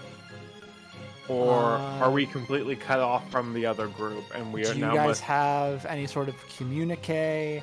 I don't have wireless communicate. I only can like I can hack and access things, but I don't have specifically the ability to call people. Probably should have thought about that before we went into the heist. Probably, huh? And I I know know Pogo- that is an upgrade you can take for Yeah, I know believe that's, class 1 attire. could have bought some fucking walkie-talkies. Yeah, well, I think we just go with the flow and we'll figure it out as we go. Like we said, we never came up with a plan when we got in here anyway. Okay, so you guys begin moving through the castle. Let's see. Okay. I just have to think about order of events now and how long things would take. Eventually, the dance sort of portion of the night comes to a conclusion. Slows down, people clap, over the sort of conclusion of this dance. Everyone's having a nice time. It is a little, I should note, it is sort of like a faltering clap at this point. Anxiety is riding throughout the room as the people who like were not informed, who were like dancing and stuff and like having a decent time, or rumor sort of spreads through them to a certain point. Eventually you see one of Bruzark's one of his personal guard re-enter the room, and make their way to Primarch Phantom. They lean into Primarch Phantom's shoulder, seem to say something to them. Phantom sort of stops, processes the information they're being told, nods, says something back to this person, and they head to the door and stand in front of the door out of the room. Phantom approaches she steps up onto stage and approaches the sort of podium that was set up there, and takes, you good, Masha? Oh, This is I'm sorry. no, that's what I'm gonna bring a Hakuga for, but I don't think I can be a single horn demon right now. Well, that's a good thing to find out. That it's Good thing to find out now, I suppose. Primarch Phantom approaches the podium. She readjusts the mic on it and speaks in. She taps into it to get everyone's attention. She says, "Excuse me, everyone. I apologize to. I don't mean to worry anybody, but we are experiencing a small security mishap in other parts of the castle. So we are, for the time being, going to have this room locked down for your own safety and for ours until this situation is sorted out. So don't worry, we will keep you all updated." There's like immediately a bunch of murmuring throughout the crowd. She says, "Don't worry. We will let you know as soon as the situation is resolved, and it will be quickly." Pogo approaches the two of you. He says, "All right, Yep. Yup. well, I got your stuff ready. What kind of firearms do the two of you carry? I should ask as well." Oh, well, I'm so glad you asked. Because I have a skill called Unique Weapon. I own a unique Class 3 firearm or heavy weapon. If that weapon is ever lost, you can abandon it and spend an extended period of time claiming a new weapon as your unique weapon, adding an extra upgrade to it. Rusty has a pistol called the Star Shot. It is it's a stylish pistol. It is actually, like, that is one of its tags because I had to. Of course. But yeah, it is a pistol, and he wants it. Is it a conventional firearm? Is it fire energy? It is a conventional fire. Okay, so like a clip or like a 6-shooter? You know what? Don't All right. come I on. just wanted to ask to be sure. Look at my character's portrait. Okay, like it's just. Very fair. Very fair. But it is gimmicked a little bit in that it is ricochet. So like the bullets themselves are conventional, but they're conventional in a very specific way that he's become very comfortable being able to bounce the bullets. Okay. Very cool. Lorelai, do you carry any firearms, or do you just have the one? Let me check my character sheet because I do not immediately remember. I would have potentially some of my explosives. I have concussive triggered charge explosives, which I think when they're trigger charge, it means that like when someone gets close enough to them, from what I remember, I'll have to check the playbook for exactly what it is that means. And so I would probably have a couple of those on my person, or like I would have had Pogo stash a couple of those away. Mm-hmm. But other than that, the only weapon that she has is the man catcher. Okay. So Pogo takes you guys back over to the door to the service room. I do have one more weapon. Okay. That's not my unique weapon. It is a machete. It is severing, and then it has the switching And of course, category. I only bring this up if you asked Pogo to bring these with Yes. him. The gun, definitely. Absolutely, 100%. Okay. I feel like the machete, probably not, because the machete itself is more just in case kind of deal. Okay. Yeah. So we'll just ignore that for now. Okay. He leads you guys back over to the to this door to the service area, and he very discreetly hands you your pistol for you to tuck in your jacket. You see the man, the catch pole is leaned up against a wall with a like the top of a deck umbrella is over it. Like over the dangerous end. He says, I did the best with what I had. Admittedly. It's, I don't know, you'd be pretty conspicuous carrying this thing around inside now, but I'll toss it to you if you ever need it, I suppose. So yeah, I don't know what you guys plan to do, but I'm here. Well, thank you, Pogo. Fuck. I mean, do we go out there guns blazing and find a way out? I mean, we don't even know. There are Maybe several guards in this room. Okay, then I don't say that out loud. Yeah. Okay. You guys are kind of like up against a wall off to the side away from guards. Like no one saw you like with the weapon. Well, I will say that this is not going to help the unrest that we put into the room. That's certainly true. Definitely not. I can imagine that people in there are panicking right now. Good. What do you think this means for our compatriots? Well, either they're caught and probably dead, or they're making their escape, because it's either one or the other. Should we book it? I'm thinking that that's our only option. I mean, Pogo, like, listen, I would be whispering. Yeah. You're our exit plan. Like, if they get to the truck and you're not there, can they pilot it?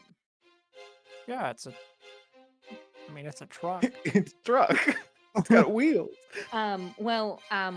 Knowing Janus and how much they love theft, if we don't join them now, we're going to be left here.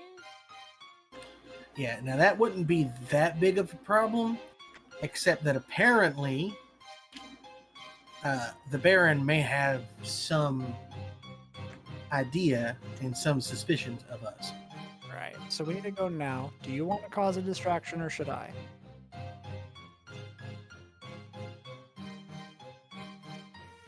What'd you have in mind? Hey. What'd you have in mind? Hey. I had in mind starting a riot to try and get people to try and get out of here. Riot, like people just fighting each other? Maybe. What are you gonna say to do that? I ain't gonna say nothing. And he just kind of like wiggles his gun. Yeah, I mean, I can certainly help. I think that if I tell people that they're about to be shut in forever unless they agree to be some part of some big army, then they'll certainly start trying to get out. I was honestly just gonna toss it flashbang, but that sounds fine too. I mean, it's not a bad idea. I kind of am curious to see what Rusty's gonna do with this gun. So, Well, I got a few ideas, but there's one prevalent one. I am not one to interfere with an artist and his work, so No. do what you want. I'm here when you guys are ready. I mean, I ain't gonna dance. Now the dancing part of the night's over, I think. I can You dance. think? I'm not very Damn good it! at it. I but I could have can. missed this chance. Could have never got to dance. Never gonna dance again. Guilty fan got me. And you did a crime now, so you are guilty. I'm gonna. Well, Coda's now gonna have to end himself. Well, All right, so what's the plan? What are you guys doing? well, I like Pogo's idea of just tossing like a little grenade or something. Maybe not a grenade. I'm sorry.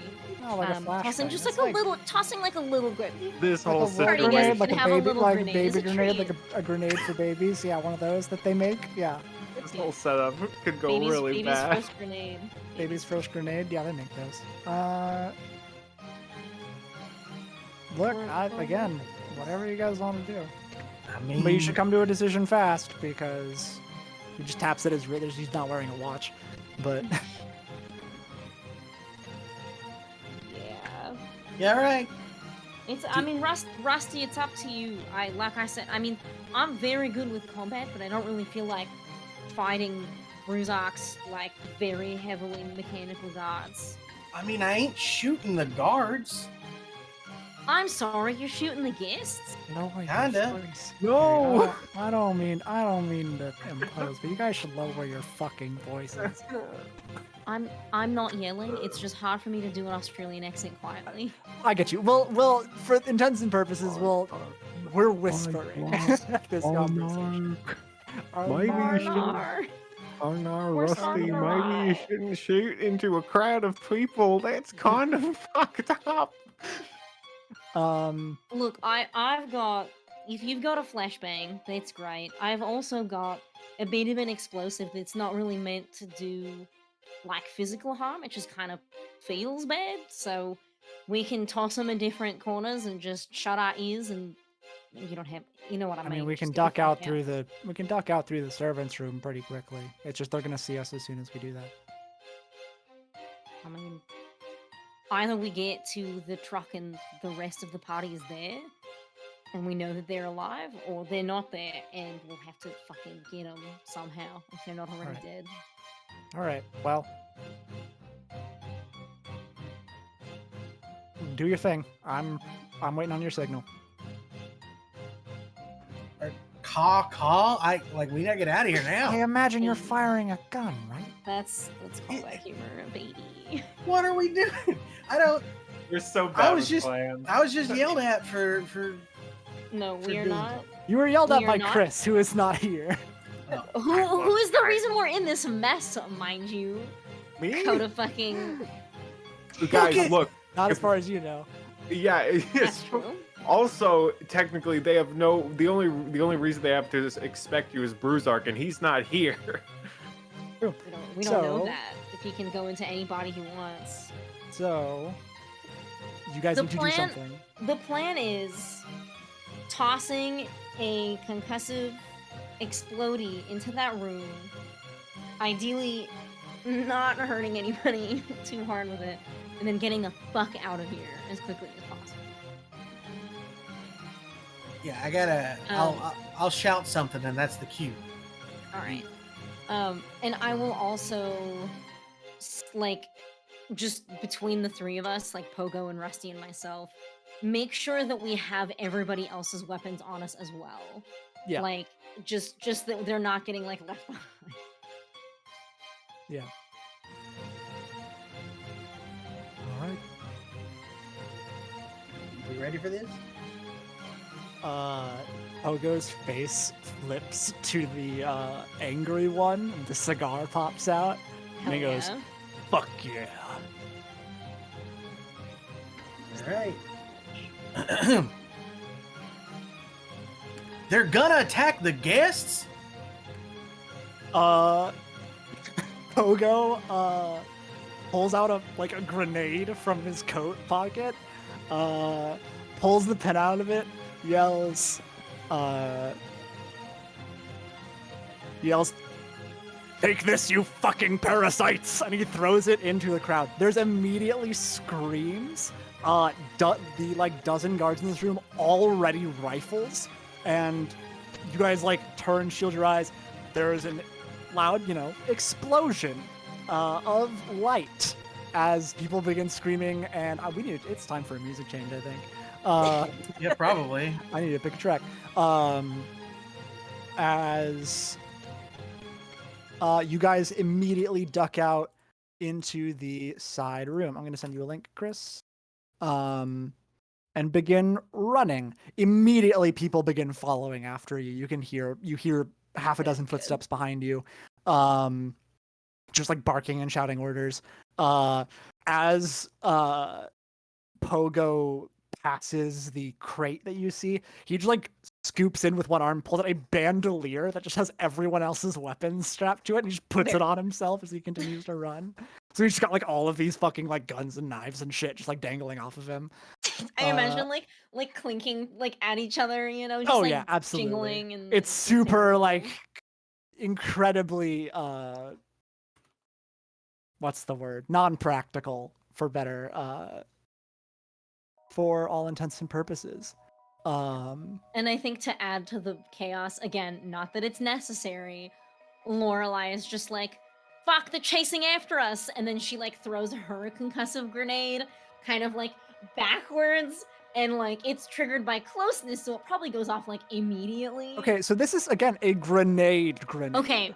No. Right? I'm Or gonna is- let me Look up me- this item specifically, please. Yeah, I'm gonna The look it tags up. are I'm gonna look This it is up bad, guys. before I'm sorry, we're not the ones that escalated this in the first place. I was enjoying my I didn't sippy do of- anything. of my sippy of orange juice with the Baron on the rooftop. All right, we were having a moment, and then everyone fucking downhill from there. Not my fault. So now that the moment has passed, while you look that up, I do just want to remind everyone that Rusty is a trick shot with a ricochet pistol. He wasn't going to shoot into a crowd of people. Well, I mean, visually, that's what was gonna happen. No. He was going to shoot into a wall and have it seem like the Baron's group was shooting at him. I don't think I can use this grenade. It's not a grenade, it is a charge explosive, but the Okay. kind that I picked specifically has to be like placed with both hands, so I can't just like pull a pin and beat it behind me. Okay. Also, for future reference, I'm going to say this out loud. It is concussive, which means it is exceptionally loud and bright. It stuns, deafens, blinds, and knocks away. Okay. So it is a flashbang functionally. Yeah, it is concussive.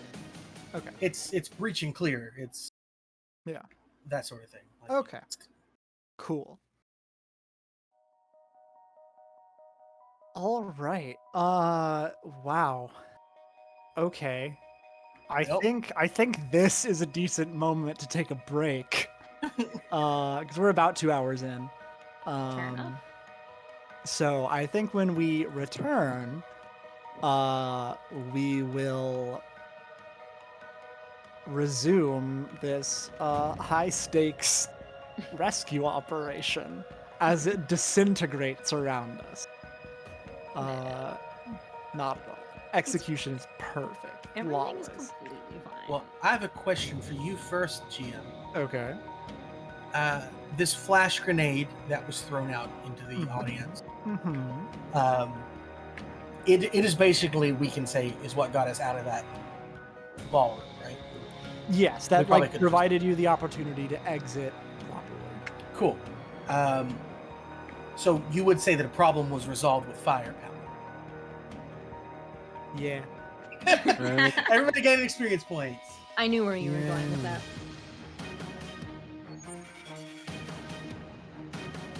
And that should be a level for everyone, Is that a level for everyone? Not me. right? Except for Nice. But I for the rest, have the three of you. not been paying attention to how much experience we have in that case. I You assume. have- Well, you should have the same experience as everyone else. Well, how much experience total do people have? Like I not total. have- I just delete all of it. Yeah, until no. We're one experience point. Okay. Yeah. I got Right, 4. that's where I was at as I well. have not been taking notes down for this. Ruh-roh. I missed my lowest skill, so I miscounted. Okay, so, yeah, you guys depart from the room. We will come back in 15 minutes, so probably around the top of the hour, with the rest of this session. Thank you guys for coming and hanging out with us. Go get a snack, go stretch your legs, do something, anything you want. So we'll be back here in 15 minutes, and looking forward to snack check. Be good. Bye, guys. Bye-bye.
Buh, buh, buh, buh, buh. Now I'm watching. Now I'm looking through. Are we- Family are- fun. It Are we says. live? Are we live? I believe we are. Are we live? We're Are we live. live? Hello, everyone. Live are we? We are. Live? Yes. Yep. Huh? Living? We're live. We're living. Wait, we stream? We La Wait. Vida stream? Loca? Wait, We've been is that- streaming these wait, every Is that a Tuesday. camera? Wait, Is this what is it? Hello? what? There's, Hello? Hello? there's a little man standing I'm on sorry. top of my I'm sorry, I of my I- computer. If you get close enough to your camera and look in, sometimes you can see the FBI agent who's watching you. Oh shit. Whoa. Is he wearing something nice? Yeah, of course. Yeah, Okay. He's at work, bro. Work. Excellent. Dress for He's- the job he's you wearing- want, not you have. He's wearing fishnets, which I think is kind of hot. I'm kind of Yeah. into it. I'm kind You of guys, into it. you guys want to see who's got my camera? Hang on. Yeah, I would love to. It's Pikachu. Whoa. It's gonna be Pikachu. fucking Pikachu. Yeah, it's fucking Pikachu. Pikachu, It's Dustin. I him. know, It I is know Pikachu. you. Pikachu, the little pervert. I have a plastic grasshopper and a plastic salamander above my computer to remind me to look up at the camera when streaming, and I always forget anyway. Excellent. I Perfect. have Also a little a pterodactyl. spool of thread because my sewing machine is exactly right behind my computer. I don't have anything. on Welcome top of my computer. to Snack Check Show and 2.0 Electric Boogaloo. It's just show and tell. Yeah. Fun fact for anybody who is currently watching, hello, we are back. Thank you for sticking around. When we were all first meeting, we would like have calls, just like all of us, to get to know each other a little bit and to like plan out the stream. And very often those calls would end in just show and tell, where like people would disappear from their cameras and come back with like a book or a funny t-shirt, and it would just be like a cumulative of hours of this, us just being like, look at this cool thing that I found. So that's what it's like when you make new friends. You're just like, look at these things that I have. Look at them. Enjoy my stuff. Enjoy my Look stuff. at these cool things. I enjoy my stuff, and I want you to as well. These artifacts from my reality. Yes. Okay. Well, welcome back, everyone. I think we have a snack check to get through. We do. I have eaten half of a dinner, which was salmon and asparagus. Ooh, Always jealous. good. Yeah. Who's next? I am consuming the best sparkling water, which is Topo Chico. Not a snack, but the beverage nonetheless. And some bread that Trevor has made from scratch, which has bacon and some kind of like smoked cheese in it. And he's made this bread before, but he like did something a little bit different this time, and it is like the pillowiest, like buttery, like melt in your mouth bread ever. Stop It talking is- about this I bread. need to meet this man. I need to steal his bread making secrets. Yeah. The That secret shit's is powerful. to well, so he lifts a lot of weight, so he gets really strong. Not Ah. because he wants to like look pretty or like be competitive or anything, All about the because bread. he wants to make bread more easily. Like I tried to help him knead dough once, and like a minute and a half, and I was like, I just can't. Like I Is just Trevor- don't. It's just Is Trevor just like the husband from Kiki's Delivery Service? Like just that really buff dude who just like is very quiet and makes bread all day? it's been a long time since I've seen that movie, so I can neither It's very- confirm or deny this. It's very good. You should watch it. This character is also very good. That was my very first Ghibli movie ever. Solid. I think it Ghibli. was mine as well, and that's why I don't remember anything about it. 'Cause I watched it when I was like 6. How old Snack was check. mine? Snack Mars, check. Oh, what right, do you right. have? I have a fruit and nut pack that I might eat just in case I get hungry. I did have half a sandwich, but my dog ate it, and I have slightly flat sparkling water and grenadine. Yeah, you guys. To those of you at home, during break, we just saw Bucky walk into Mars's room. Bucky is a very good dog. If any He's of you have very noticed. good. And we were just me and Masha were just like, oh, the boy is here. And then Mars came in and sounded a little upset and just like shooed him out. And we're like, what happened? He's like, he ate my fucking sandwich. Yeah. And, Bastard, Rest in little peace. bastard. Can we have a man. Well- moment for Mars' sandwich? yeah, rest was- in peace. It was a very dry sandwich. With F's very in chat. dry bread. The arms Oh. of Plate of food. The The snack check has grown. Oh my god. Is that like rice and Chicken. It's chicken and rice. fuck yeah? I'm getting smoked paprika, rosemary, something sweet in here. I don't know. The man is Wow. very good at making chicken. The nose of a master. Smells like chicken and rice. This rice. It was aged in a mahogany barrel. That would be bad. Please don't Hey, age your rice. Dustin, I'm what's your aging my snack? rice.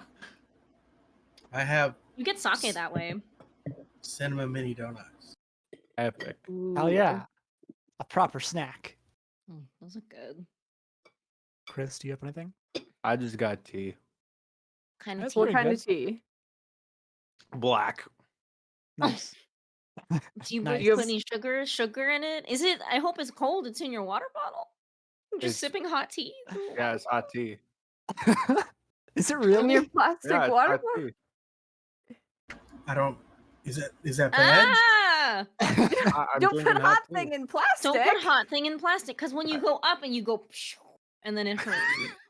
Yeah, just like that. Yeah, like. Hold on, let me Exactly get. That's how I Washington got scars. these scars. No! Oh, you've been It just spilled all over jokered. him. It did Can't actually. believe. I was I joking. saw it. I Can't saw it believe escape. we've been jokered on this stream. I've been jokered. This is my I love- Joker I love you all origin very story. much. Oh boy, we are so funny. The five of us collectively. Garlic. We are We're so fun. good. Okay, guys. But no, it's like it's not like like I've let it cool down a little bit. All right. But all yeah, right. no, it's just black tea. All right. Okay. Gonna miss Chris, you. can you play the music again, please? Yes, I didn't want to play epic attack music while we were snack checking. Oh, did anybody in our audience have a snack check? Saul has brownies with ice cream again. Saul, Why did you bastard. Bro. You bastard. You bastard. Every man. week. And then Bartleby Prime made dinner, I guess for his daughter. I don't know if he had some too. Ground sirloin burrito with jalapeno sauce and honey, which sounds chef's kiss, truly. Yeah, that sounds amazing. Okay. You guys are Chocolate peanut butter currently. cup. You guys are currently, all of you, in very different places, sprinting through the halls of a Bruisark castle. To start off, I need, as you guys dart through the kitchen, surrounded by very confused and scared service workers, I need you to make, let's see, brace for impact checks. All the of two us, of you. or The two of you, sorry. Rusty and Lorelei.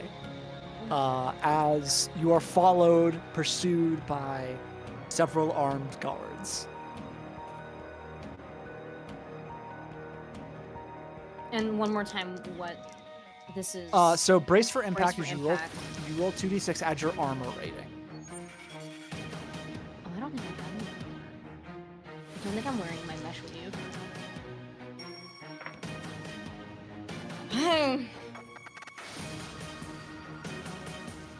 Okay. Rusty, what'd you roll? I have an 8. An 8. You suffer the injury normally, and Masha. 5. 5. Did either of you, for the improvements you took for your clothing, add to that at all? I know you had some sort of shield, Dustin. Yeah. Didn't you take something? Did your improvement like add 1 armor, or did you just was 5 with the armor? I don't have any armor. Okay, I just wasn't sure what improvement you took for your attire. Because I got a free. I wanted to make sure. I have, oh. I don't remember if we put mesh weave into our, like, cool outfits. You got to Yeah, choose you were. one. I gave you guys each 1 improvement to your stuff. I do think not you did recall. take mesh weave or something like that. That would still put me at a 6, so I would fail anyway. I think the only way Okay. that you can have +2 armor to a garment is like it makes it like armor. So Right. I'm just gonna assume that I have pain now. Yes. So, the two of you, let's see. Mark down, Dustin, you sustain a severe injury. You feel a bullet, basically ping you in the arm. And Lorelei, you also sustain a severe injury. You, however, are shot in the leg. In this sort of mess of chaos, you are slowed now. You cannot run as fast Okay. as you were. At least without someone helping you. And The one bullets more whiz time, by. you said this is a severe A injury? severe injury. Okay. This is the first time in all 6 sessions we've had that anyone has been like injured, so I have to pay very close attention. Yes.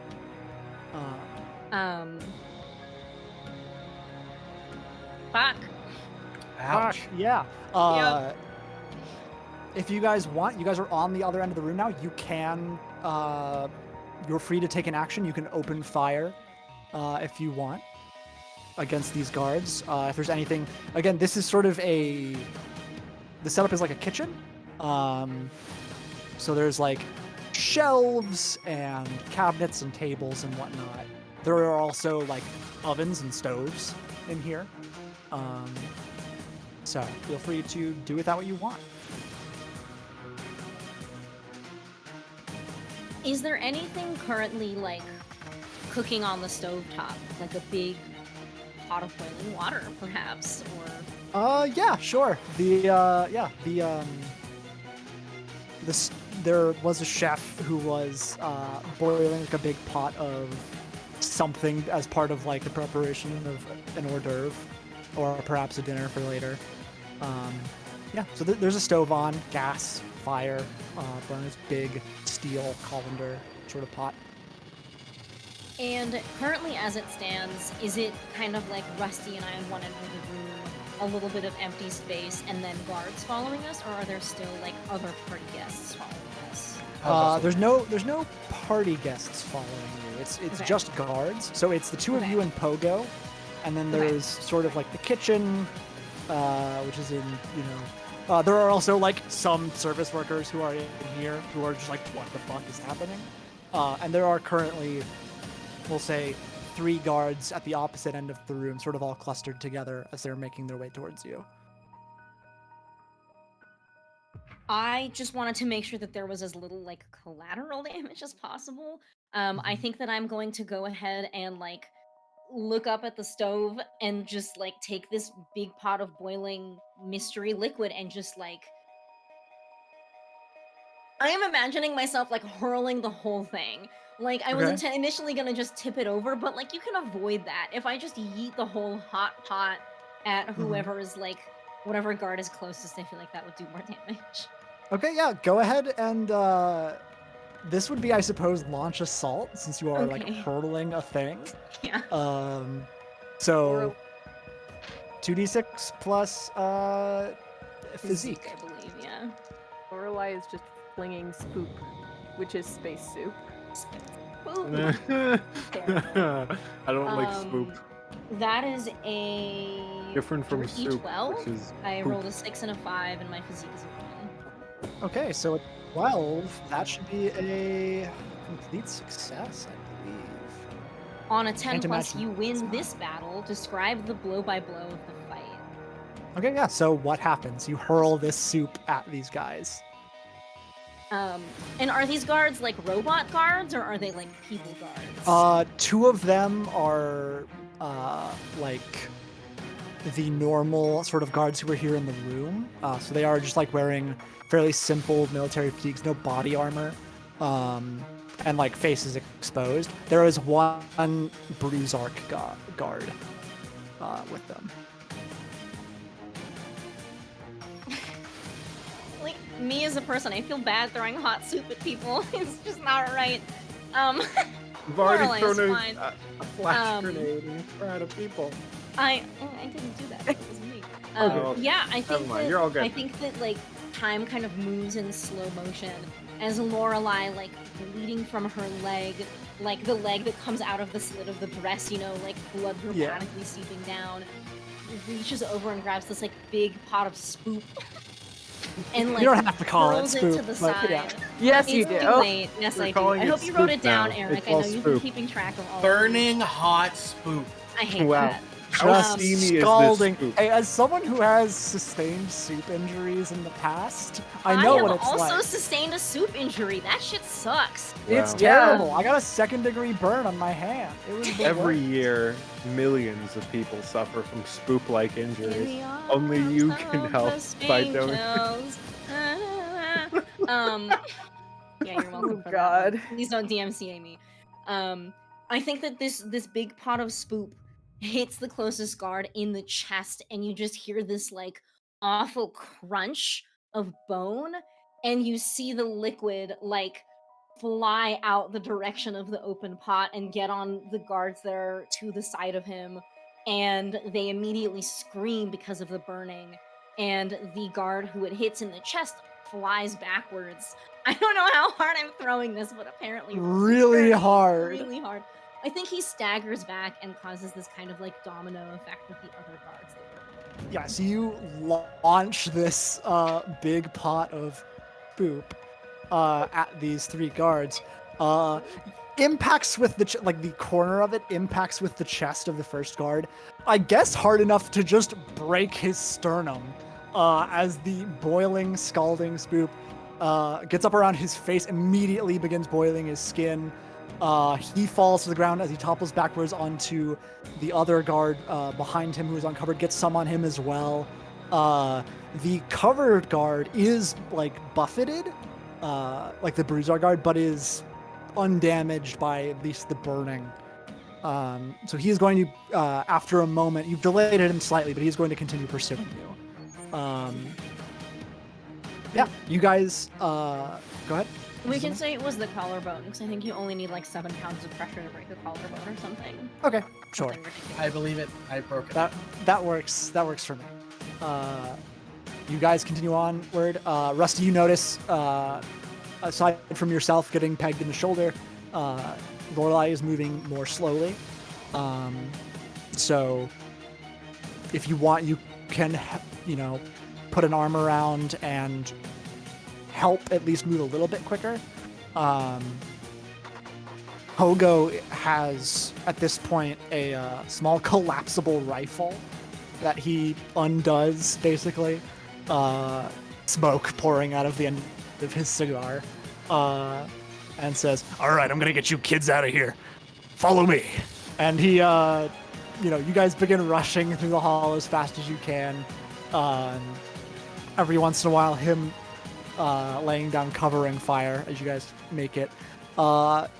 Janus and Coda, you guys are moving. You're sort of just trying to move like down through the castle because you understand that like the loading area is towards the base of it. You make it down like a flight of stairs, and run into as you turn a corner. There are 2 guards as well, who see you stop immediately, raise their rifles, and see that you're with Donatella. Janus, the big shield of a hat under your arm. Crap. The 2 of them say, "Halt! Nobody move. We're taking you." What do you do? Not No. stop, not Oh, halt. hold on. We are on specific duty to escort. We were given the job to escort Donatella to a safe perimeter. Go ahead and roll face adversity plus influence. I'm not technically lying. I was hired to save Donatella. Okay. The stat would still be influence. So I roll know, it but either I'm way. rationalizing it to myself. Okay. Fair. Okay, that's a 2 plus a 4, which is a 6, plus a 1, which is a 7. Okay, so on a 7, let's see. Can I try and help out? By all means. And I'm just gonna hold up this hat shield and be like, yes, the Baron gave us his shield to protect her against any sort of a shield? potential What's like that? firearms or whatever. Oh boy. Yeah, go ahead and roll help out plus influence. Or get involved plus influence, rather. That's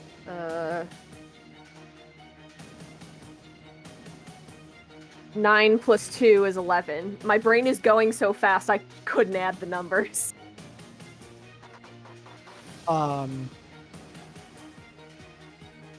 Okay. Yeah, so that turns a partial success into a complete success, I believe. Yes, can. I believe so. All right. I can also just like You can also fuck him over. Just but- Yeah. dunk on him. no, this No. dude's totally lying. No, No. I'm gonna help Look. out. Full of Coda. Yeah, not gonna pull it.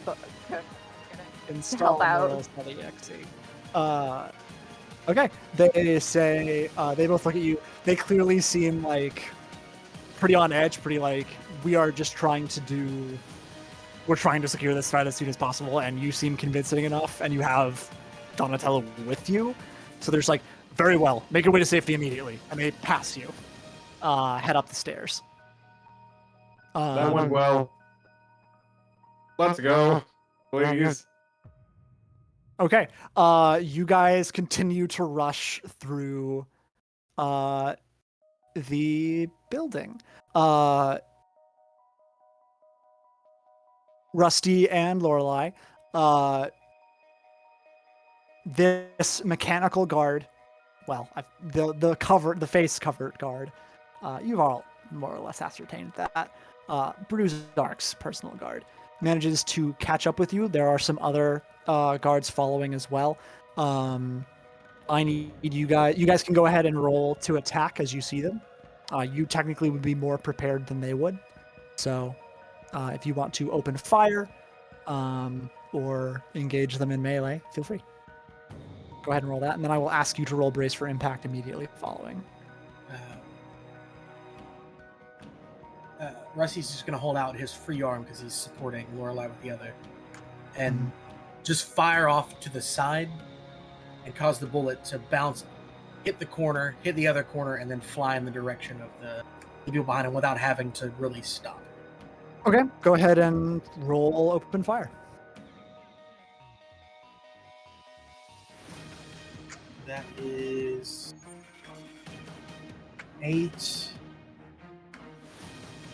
7 plus 2, 9. All right, so on a 9, you win this engagement. Your targets are dead, injured, incapacitated, retreating, pinned, surrendering, etc. But you Oh, yeah, okay. the GM will choose one or more of the following consequences. Either you suffer harm during the exchange causes undesirable collateral damage, the battle shifts, changing threats or adding new ones, the target suffers a lesser fate.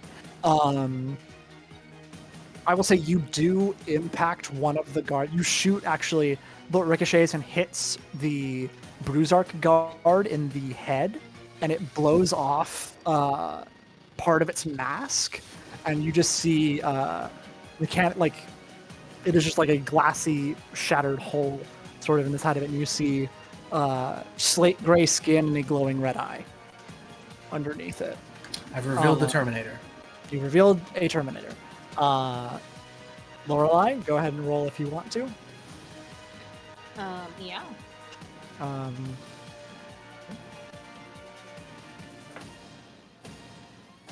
Fuck.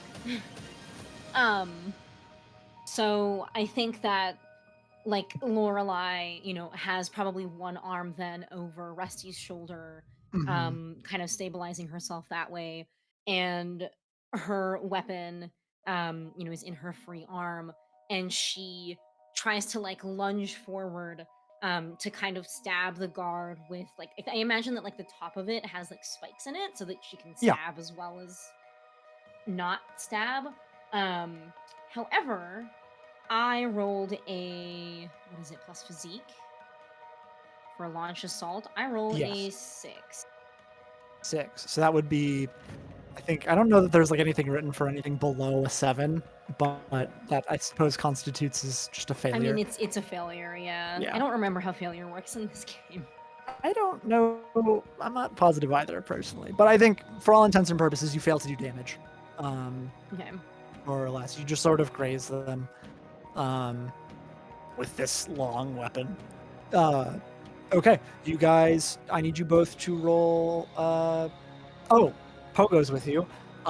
He lays down fire as they are approaching, manages to kill one of them as they get forward.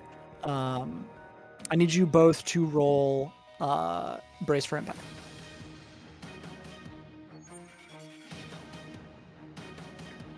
That's a 10. Oh. I thought I got boxcars, but I forget that one of my logo dice, the logo's on the 1, not the 6. Okay. So I got a 6 and a 1, so 7. 7. Okay. Lorelei suffers the injury as normal. Rusty on a 10, the severity is reduced by 1. So Rusty, you are grazed by a bullet. And Lorelei, you are actually you're going to receive basically a slash to the side of your arm as the the now revealed robot has ditched its gun and just has a large knife with him. Okay. Coda. What does that do? What, a major... Oh, sorry. So you sustain a major injury. You both sustain a major injury, functionally. So you have one major and one severe. Since they are different types of... Yeah. Since they're like technically different types of damage, they won't compound with the previous gunshot wounds in the same way. You reduced it by 1, so that turned it from just a bullet hitting you into a graze, which I'm counting as a laceration. And the one came at you with a knife, so that is a laceration. You guys continue outwards. Coda, Janus, you guys are making your way down. You aren't super sure, again, like, Donatello is kind of the one leading you guys. And as such, you are more or less, because of that influence roll you made, a little bit more in the clear as you make your way down. You guys do eventually find your way to the base of the building and into the sort of cargo port. There is one guard here, one of Bruzark's, and no one else. You already would have known what Pogo's truck looks like. You see it sort of sitting across the way.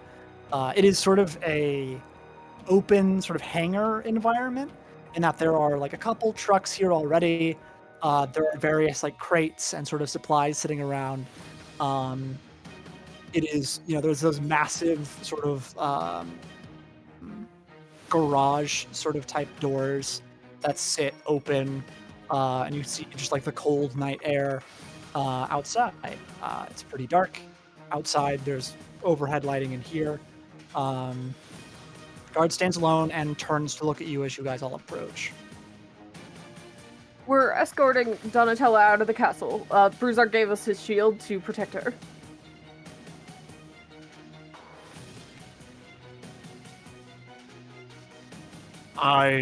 This is one of Bruzark's guards. I received no communique from the Baron. As he says this, Coda's gonna send a communication to him that says, "Yo, they're taking Donatello out of the castle. Heart Bruzark." Go ahead, and this would be, I suppose, it would be face adversity plus interface. Okay, let's hope this goes well. Ooh, okay. That's a 2 and a 4, which is a 6. Plus 6. 2 is an 8. An 8. So that is a partial success. I imagine all while this is happening, Koda's like eyes are constantly like adjusting and blinking because he's trying to rationalize in his brain how he's not committing a crime right now. The guard notably grips his rifle, raises a finger to the side of his head, waits for a few moments, and then raises his rifle. I need all of you. Well, I need you, Coda, to roll Brace for Impact. Okay. Cool. Let's do that then. Good thing I have +1 armor because I am durable as a robot boy. Or that's one of my mods. Okay. 3 plus a 6 is a 9, plus my 1 armor is a 10. Okay, you suffer a major injury as you detect a bullet enter your chest.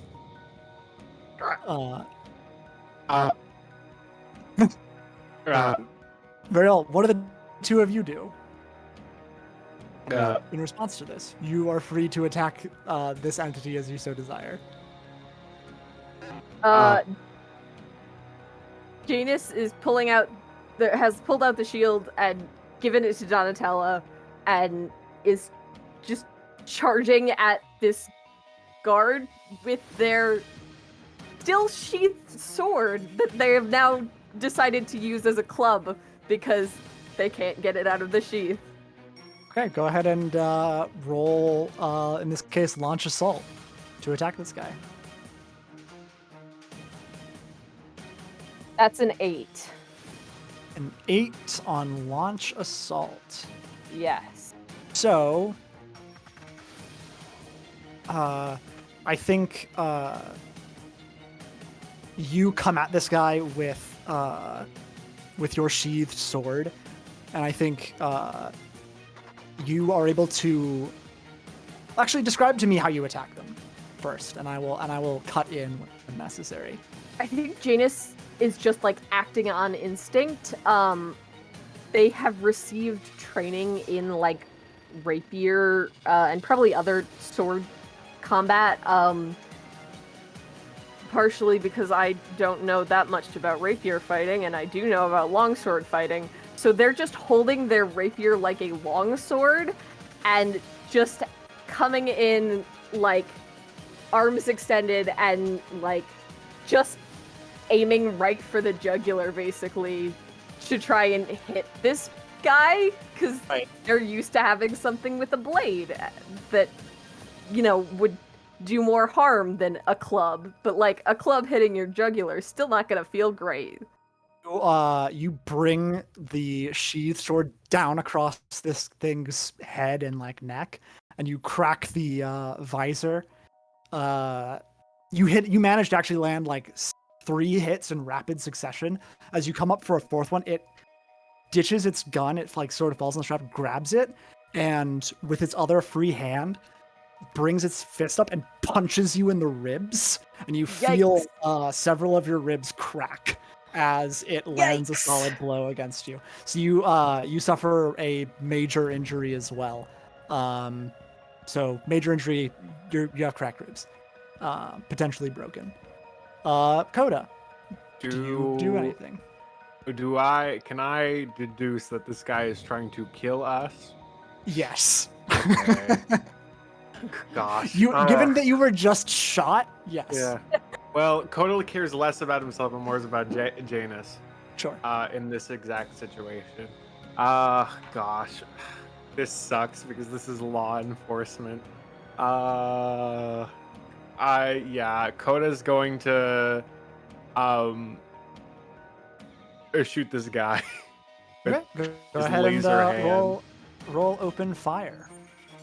Okie dokie, artichoke. Oh, open fire's a metal. Oh, I'm bad at that. Uh-oh.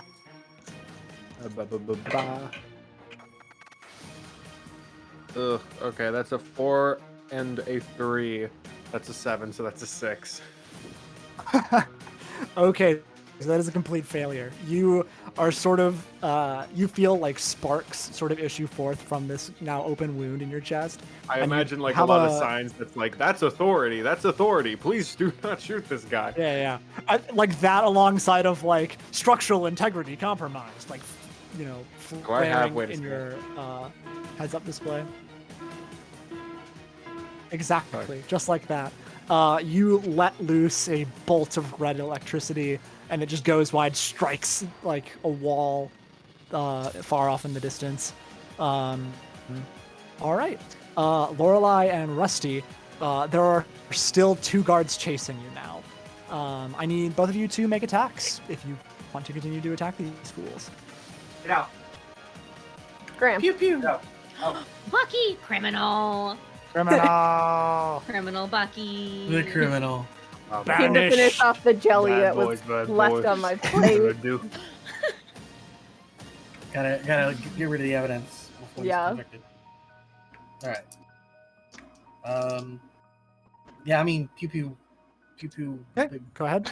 Go ahead and roll your rolls.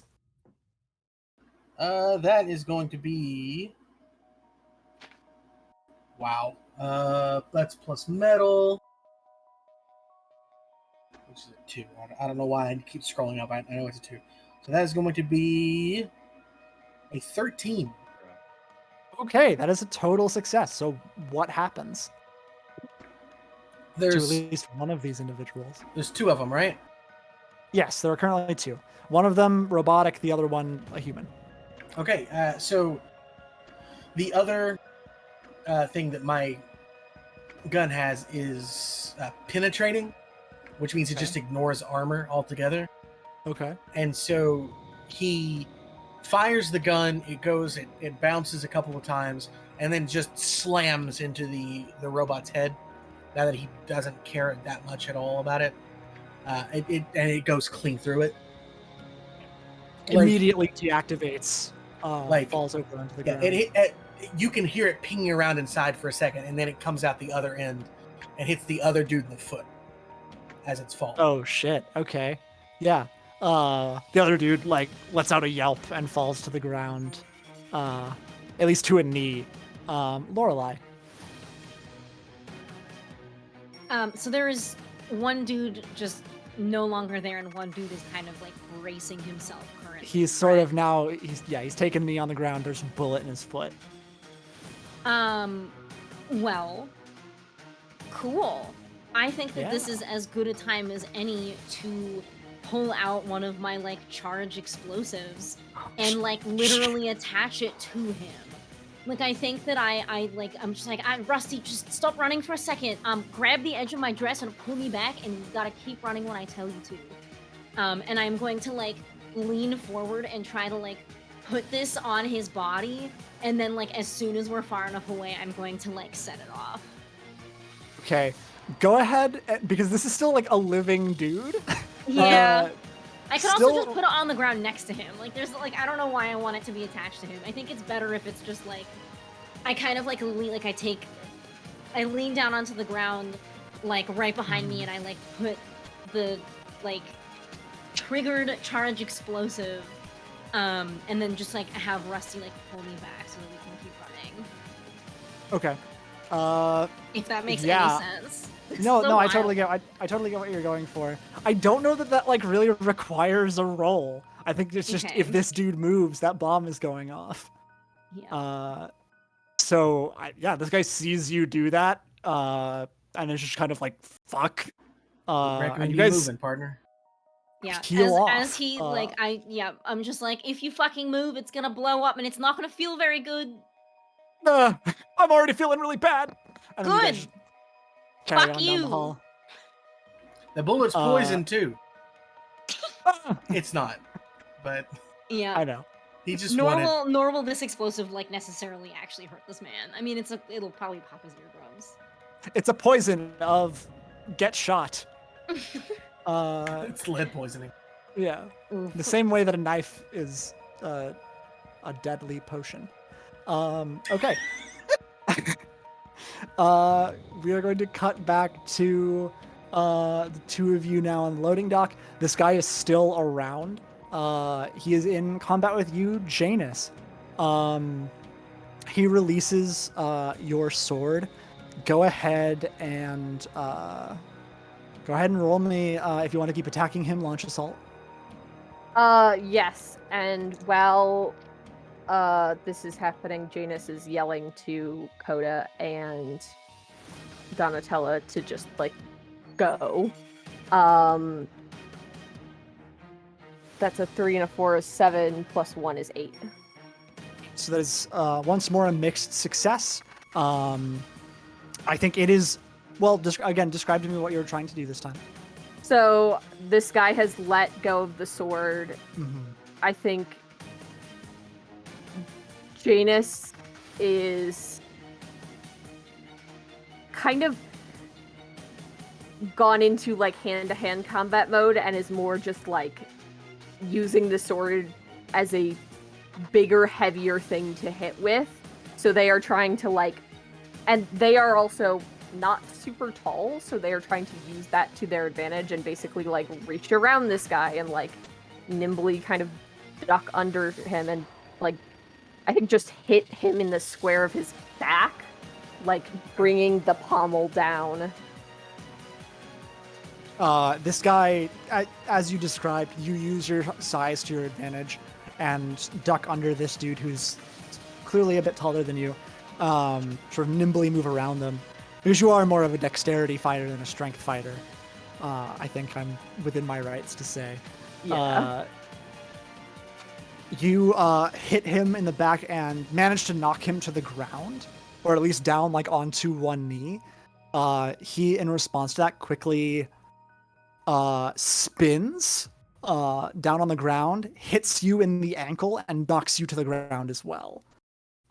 He then, for his action,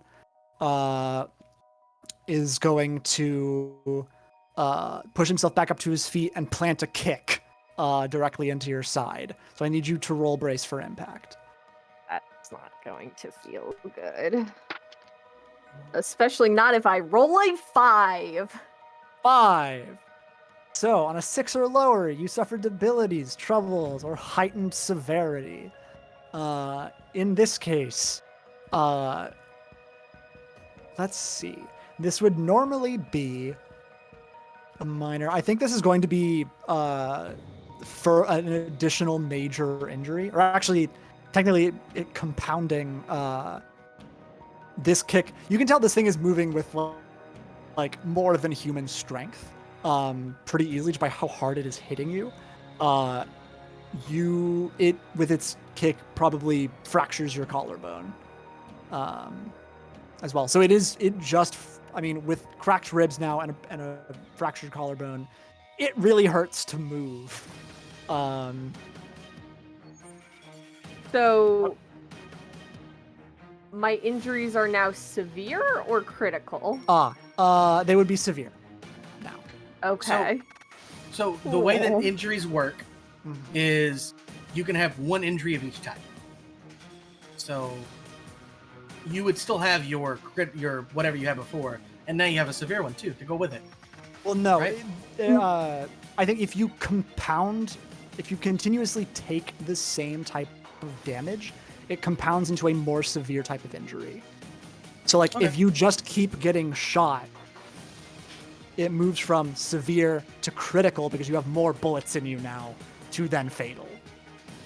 If you are in a street brawl with someone for like 10 rounds and just keep getting the shit beat out of you without being able to beat them, it's going to compound from minor to major to severe and so on and so forth. Because you're taking the same type of damage, but it's becoming worse. So if you were shot and then you were punched, that's 2 separate injuries. Those are 2, yeah, exactly. So you Gotcha. can be shot and that's a severe injury, and then you get punched and that would be a minor injury. Okay. Like punched that's and like complicated. black-eyed. Nice. And yeah, it is. It is. And it all complicated. means nothing. Yeah, I also Unless- have, like, it also compounds on the fact that Lorelei has a skill called Toughness, where I yeah. can suffer 2 injuries of each severity rather than 1. So I can just get shot extra times. That's not an open Cool. invitation, by the way, Eric. Please don't just shoot me extra for fun. No, it means you can get shot and stabbed and be fine. That's That's true. That is what I'm working for Rusty. It means as well, you at this can point. you can get shot and in a car crash and be more or less the same level of okay. Regardless, Cool. Coda. Okay. This happens in front of you. I believe Janus signaled for you to just keep going, as well as Donatella. I'm not what do you doing do? that. I don't. What do you do? I'm gonna try shooting this guy again. Okay, go ahead and open fire. Okie dokie, artichoke. Okay, cool. I rolled a 4 and a 5, which is a 9, minus 1 is an 8. Okay. So an 8 is a partial success. You do still accomplish what you want, but you suffer harm in the exchange. The exchange causes undesirable collateral damage. The battle shifts, or the target actually suffers a lesser fate. So I think here's what happens.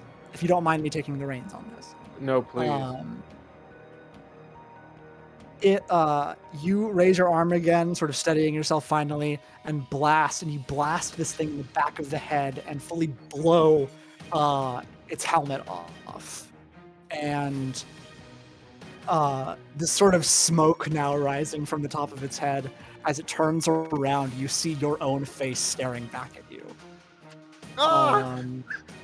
This is completely the same type of model as you. Oh.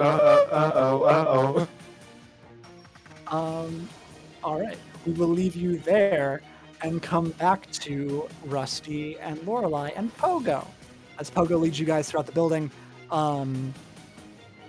you eventually reach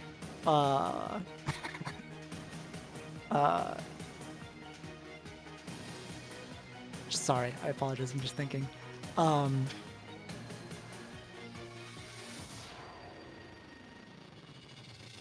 No, yeah, you guys make your way down. I've punished you enough. You guys make your way down to the loading dock successfully. There you see the first thing you see is Donatella from behind. She's just sort of standing in the back of the group, and you can hear actually alarms begin to go as you hear the sound of sirens raised in the distance. You see before you the combat that we have been describing. What do you do? You see also an android who looks just like Coda. The difference is he's not purple, he is slate gray. His eyes the same red. He's kicking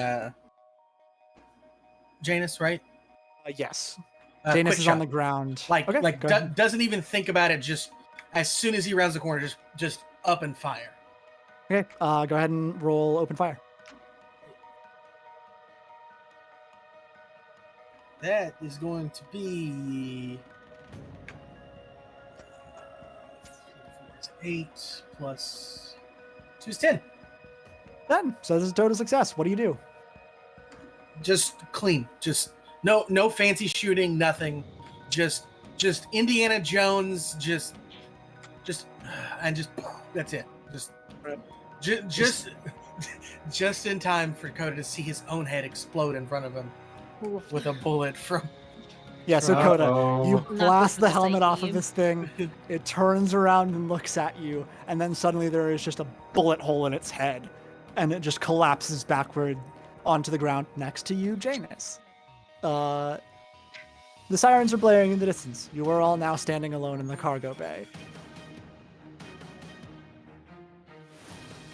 Pogo looks at you all, says, "All right, soldiers, let's get our asses into the truck and let's get out of here."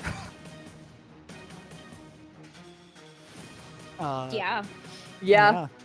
Janus guys- does that. You guys see Donatella has Bruzark's hat. She just nods and you guys make your way to the truck. As they make their way there, again, Rusty's helping the injured in that direction. He goes, "Man, she's crazy to steal his hat like that. Yeah, fuck, he's not gonna be happy about that. No way." Listen, I didn't do this. This was not my idea. You're the one Package- holding it. Fucking. Let's just yeah. let's just fucking get out of here. You guys pile into the truck. Pogo hops in the driver's seat, unless any of you want to first. To have So I think Rusty. most of you are. I think Rusty's the only one who's like not. Well, you have a bullet in your arm. I have You're, a like, bullet in my probably arm. It's injured. It's just a Sally's. bullet in the arm. Yeah, it's whatever. Yeah. Lorelai, your flyer is also in the back of this truck Good. as well. I'm glad that it's still there. Yeah, you guys playing. Pogo peels away. Begins driving. This is a secondary road that begins. It peels out of a different side of the castle wall, but then quickly rejoins the main road. There is still a gate here, and there are several guards at it. They have a. You see those as a security defense, those large metal sort of pillars begin rising out of the ground, sort of stop, and Pogo just floors it. If any of you want to, with a ranged weapon, roll open fire against the people at this security checkpoint, feel free to. I mean, they're already starting to raise the they already know we're coming, right? Yes, yeah, like Yeah, the yeah, alarms seems are like going. Yeah. I'm just saying it as an act of, for posterity. If you want to, feel free to. The Pogo Can- guns it. Can Go I ahead. make you an offer for how we can help with this? Sure, go ahead. I think that Lorelai would as quickly as she could get into her personal vehicle and like pop it out the back or however way we were gonna get it out of there and just ride that instead. And so that would take out probably a good ton of weight from this thing so that it could go faster. Sure. Okay, yeah. You hop on your flyer. That- If anyone else wants to hop on with, they can fit one more person. Otherwise, Lorelai will be doing this alone. I will take that as a no. You, hop off the back sort of door to this truck, slides up and open, and you quickly launch out and sort of, it is like a hovercraft, right? It is. More or less. Not like specifically the name hovercraft, but it is not like It is real. a speeder flyer, which means Okay. it go up, I assume, It- to a yeah. certain Alright. extent. Cool. You are able to get that weight off, so the truck is able to move much more quickly. The truck, they're the guards are yelling and telling you to stop, and also now are beginning to fire at the truck as bullets are just pinging. You can tell into the engine block of it, and then off of the sides, cracking in the glass window, which for whatever reason you can tell is bulletproof. The truck hits the barricade, and you hear both of the front tires pop and break, impact the ground, but you hit it with enough inertia to continue moving forward. Lorelai, you off the back turning around, you see this happen. It sort of sputters over the side of the barricade and continues to move. If any of you want to open fire on these guards, again, the back is still open unless one of you wanted to close it. And Lorelai, you continue past as well, easily being able to float over the barricade as you guys move out. All right, you guys are out of the Bruisart compound. The siren's still going. You guys carry down the steep road into town, back into Lupindag. It is night. It is snowing. It has gotten much later, so several of businesses have closed, lights have gone out, but there's still the ambient yellow glow of street lights, sort of illuminating the snow as it flurries. Does anyone want to do anything in the time that you are all on the road? Heading down into town. 1 second. Is the assumption that we're going like straight onto the ship? I think That is up to you guys. Pogo is driving, and you can talk to Pogo. I mean, that was my assumption. Mhm. Yeah. I think Koda is not talking. I think he's processing a lot, literally. Very good. I imagine Yeah. he's just gotten really warm, like a laptop that's like overheating a little You bit. hear fans Oh. start revving as he Going contemplates a his. little, working a little too hard. He's contemplating his own existence and realizing that he has broken morals.exe. I think because Lorelei's task would probably be the simplest, or like what she would want to do would be the simplest, she would probably make it back to the Rhapsody the fastest. So I think that she would probably like get the ship ready to fly, like kick on the engines, like get Rusty's cup of hot cocoa ready, you know, like really like get it moving so that once everyone else gets there, we can make a speedy exit. It is true. Rusty cannot fly without a cup of hot cocoa. Like that's Yeah, Literally does not work. True. Lorelei knows it. Incapable. The ship, as you guys know, is currently being worked on. yep. Oh fuck. Now, it is granted, only a weapon is being installed, so the flight systems of the ship should still be operational. That being said, you don't know the degree of which the weapon is completed. Did we get a timeline for how long it would take for it to be completed? Day and a half. Day and a half. Well, when did we start? Day and a half. ago, Yesterday. roughly. So it Okay. probably is done? Maybe? I guess You're not that'll be positive. Lorelei's problem when she gets We're there. taking the gamble. Yeah. You guys see Lorelei speed off ahead of you in the flyer. Pogo looks back to you all and says, he's now switched back to the happy face. And it says, all right, where is she going? The ship. It's at the whatever. We didn't name the place, so he's just gonna tell him. Yeah, the weapons shop. All right, okay, I'll head there. Pogo continues in pursuit. He is, significantly slowed by the fact that the front two tires of this car are busted.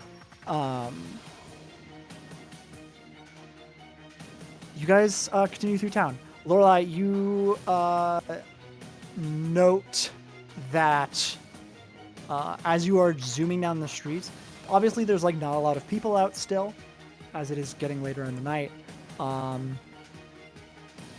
But you can tell that there is a heightened police presence here, and there are you do see military on the street headed towards the castle. And also, as you pass them, your friends. As I pass them, As you pass, like, the military, as you see them on the street, you see them headed back towards you came. And since you are Right. past your friends, yes, they're- yes. Okay, yeah. I just didn't hear the word that you said. That's why. Got it. Okay.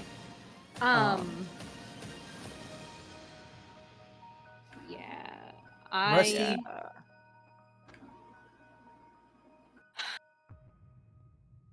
I don't know what to do. This is a big ass ship, and I can't pilot it. Probably. I think that like I remember that the ship is being worked on. So I think that it is now my intention to go over there and to like see if it's ready to go. And if not, like we'll have to come up with another plan. Okay. But just as quickly as possible do that. You zoom through town. You eventually do make it to the I should have named it. It's too late now. The ship, the artillery store, functionally.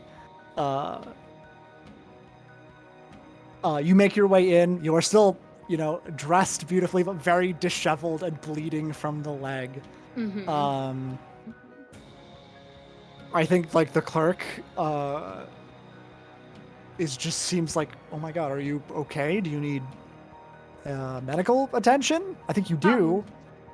That is second to me needing my ship to be ready. The Rhapsody. Right. Okay. Yeah. Okay. Quickly. Don't ask any questions, man. Yeah. Leads you through. Yeah, like an immediate door into the hangar where the Rhapsody is. Rhapsody, is it in a hangar that's covered? Uh. Cause that'd be rad. Yeah. Yeah, more like it's like one where you can functionally like go out of it if you want, or you can just burst through the fucking roof if you want. I mean, that's up to you. I see you, Mars. Very well. You are like led to the Rhapsody. As you are walking with this like clerk, they say, yeah, so the installation is mostly complete. I think they haven't fully integrated it with your ship's systems yet, but that's in progress right now. As you are just like burning the way towards the Rhapsody. Limping. 100% Limping, literally. Like, covered. I mean, it's hard to see blood through a black dress, but... That's true. But this is your leg that has the slip.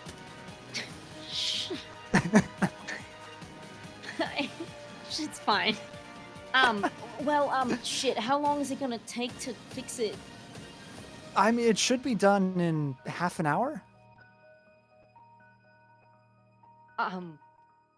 That is not enough. That is too much time. I'm just gonna let you know. Is there any way that you can make them work faster?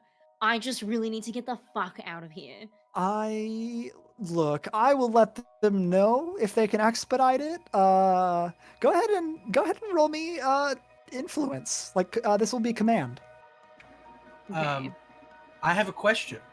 Go ahead. This is my ship, right? Correct. And they would know. And he would have, of anybody else, he would have said Lorelei specifically would be okay to claim this. But since this is in fact my ship and I'm the one who paid for it, would you say that she is in fact speaking on my behalf? I think that could be argued. Totally. Cool. If you want, you can roll with Rusty's influence. Excellent.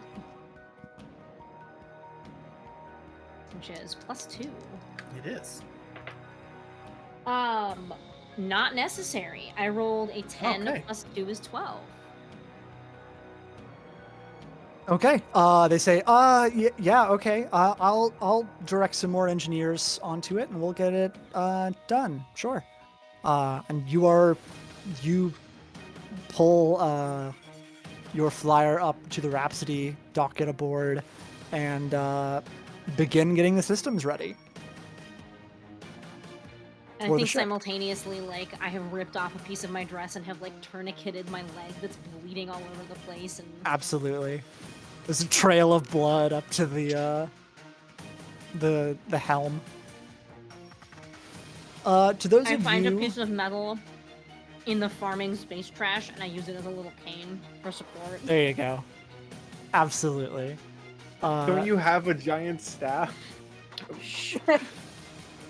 Let me have We my gotta use that space trash for something. Gotta come back. It's gotta be relevant. Very well. The rest of you and this cargo truck are limping your way through town.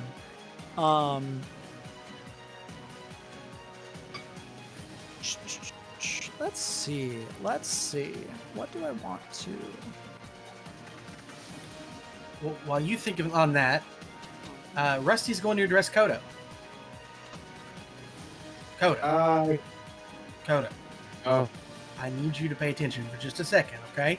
hold on. I'm processing. There is no time to process. I need you to listen to me. All right? Janus is hurt, You need to look into their injuries. You're the one who is the most skilled at some such thing at that, all right? They're going to have trouble breathing soon, and you need to help them. Yeah. Do you hear me? Listen to me. You have something that you need to do, right? Yes. Okay. So I need you to take a look at their injuries and see if there's anything that you can do on our way there. We have medical facilities on the ship. We'll be able to take care of most of it there. But right now, you need to make sure that they're okay. Okay. Okay. Remember what we and talked about being a hero. Now's your Yes. time. Okay. As I think like some sparks like shoot out of his chest, as he's like sort of like his like head twitches a bit as he's once again trying to suppress his inner programming, to just ignore everything that's just happened, and tend to Janus's wounds with I don't have a medical facility, so I can't do surgery. Right. You will need to roll patch up. Yes. Okay. So that is 2d6 plus your expertise. Cool. Janus is definitely trying to like remain cool, but like they are like very pale. Probably Go ahead. probably have a lot of bruises. Definitely. Definitely have a lot of bruises. I rolled a 5 and a 3, which is an 8, plus my 1 expertise is a 9. Why can't I find patch up on this list of skills? There it is. I'm done. 9. Okay. Okay. So remind me again, Mars, what level of injury you were at? I was at the one after major severe, I believe. Yes. Okay. So Yeah, on a severe. 9, you choose one, but you've reached the limit of what you can do. You cannot reattempt to patch up the subject for now. So you can treat a single minor, major, or severe injury, treat a malfunction or minor debility, stabilize a major debility, or perform a medical technical procedure. So I suppose for this, you are technically treating this severe injury. Yeah. This does not heal you of that injury. I will note this just says that you will be okay now. Right. For a severe injury, it will take you a few days to heal from this with modern technology. Okay. But you are stable. You're gonna be okay. Donatella is right by your side as well. She has a hand on your shoulder and is basically just reassuring you. She also has the hat shield sort of set up behind her, to where it is just like facing the back of the car in case anyone tries to fire in or anything like that. All right. You guys make your way through town. The van continues as you make your way deeper into town. You begin to hear bullet fire again, pinging against the sides of the van. And Pogo says, I think they've radioed their buddies. Yeah, I you think we need a... Yeah, all right. Well, if any of you want to provide covering fire... We should turn really ourselves in. Yeah. Fuck that! Let him say it. Maybe, hopefully it'll help him blow off some steam before he blows I up. ain't going back to prison. It makes him feel better if he says it. Yeah, Pogo's Wait, asking are you a criminal? No. I've been a criminal from the moment you seen me. I trusted you, my man. Rusty, if you could provide some covering fire, I'd greatly appreciate it. Yeah, that's the plan. That's the plan. Hang on, give me a minute.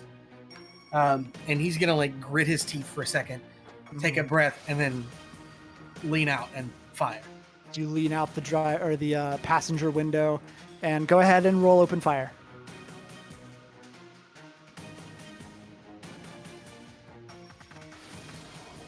Whew, that's a 7. A 7. Yeah, not great. So, Not great. 7 through 9. Exchange causes undesirable.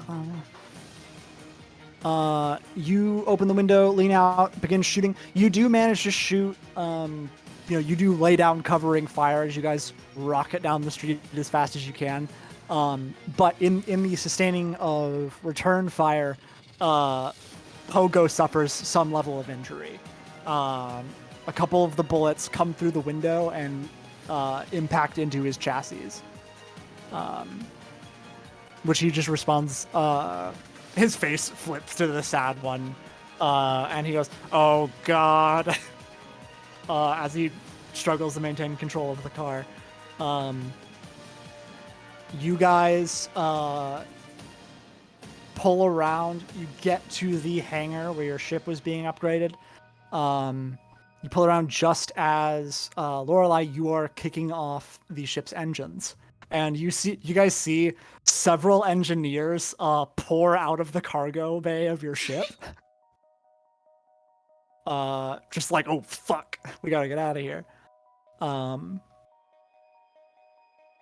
You guys disembark from the van that Pogo is driving. I think that Lorelei would call after the engineers that are running away with like, "I appreciate your service and your discretion." They just like don't turn back. They just keep running. Thanks. We are criminals. No, we're not. Coda, I think, is Donatella- starting to cry oil. Oh, poor baby. Donatella The ship is gonna helps be so you- slippery. Janus out of the van, like out down the back, and you guys sort of move over to the ship, to the Rhapsody. Pogo does not disembark from the van. Rusty, as you get out and go around to the side, Pogo rolls down the window and says, "All right, this is where we part ways, friend. Where are you going? I don't, probably into hiding for a while, and then promptly off planet as soon as it cools down a bit." You sure you're gonna be okay? Yeah, no. Unless it's an invitation to come with you. I mean, you can get on the ship. I kind of assumed you were gonna join us anyway in our escape. Oh, okay, sure. And he just he opens up the car door, Cool. hops that off, and walks with you. You guys board the Rhapsody. Just love how he like invited himself onto our ship, basically. Okay, I'll stay here and maybe die. Come with us, Pogo. It's fine. You guys close up the cargo bay. I think Rusty, you, as a point of order, make it as quickly as you can to the helm, and quickly, begin launch procedure, or see that it has already begun and the ship is ready for takeoff. The ship lifts off the ground. You are still inside of a hangar. I have to ask, how do you exit the hangar? There's a large, massive open doorway that you guys drove through prior. You can easily fit your ship coming out of it. Well, I'm not the pilot. So, I'm just asking Rusty. So I just want to say, especially for those watching it on YouTube later, and for those of you who weren't paying attention to chat earlier, there was a small poll that asked about this heist. And the question was, is this heist more Ocean's 11 or more Henry Stickmin? There was exactly one vote, and it was for Henry Stickmin. And I would hate to let that one person down, That person was you. especially since it was me. We're Who going made through this the poll. When was there a poll? It was made by after last episode, I believe. No. I thought- It was literally in chat tonight. Yeah, I Made don't. by- I didn't get to the poll. I didn't see the poll, or at I least I'm didn't on see. mobile. I have been on Discord the whole time, so I apologize for not voting in it. Very In any well. case. You kick the ignition into high gear. The thrusters all burn with a louder intensity as you guys move directly upwards. Just the surface. There is no time to go forward, only up. Yep. flat top surface of your ship collides. All of you sort of like stumble for a second as the impact rocks the ship, and there is the creaking and groaning of metal as the girders that make up the top of this hangar bend and snap away as you guys punch a hole through the surface of it and rocket upwards into the atmosphere. You see the city of Lupendag below you as you erupt into the atmosphere, going higher and higher in the deep of the night, and you eventually hit cloud layer. There is a small degree of turbulence, and you are, for the moment, in the clear.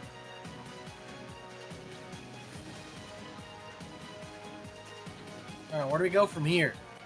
I need to find a different song to play. How did we fuck that up so bad?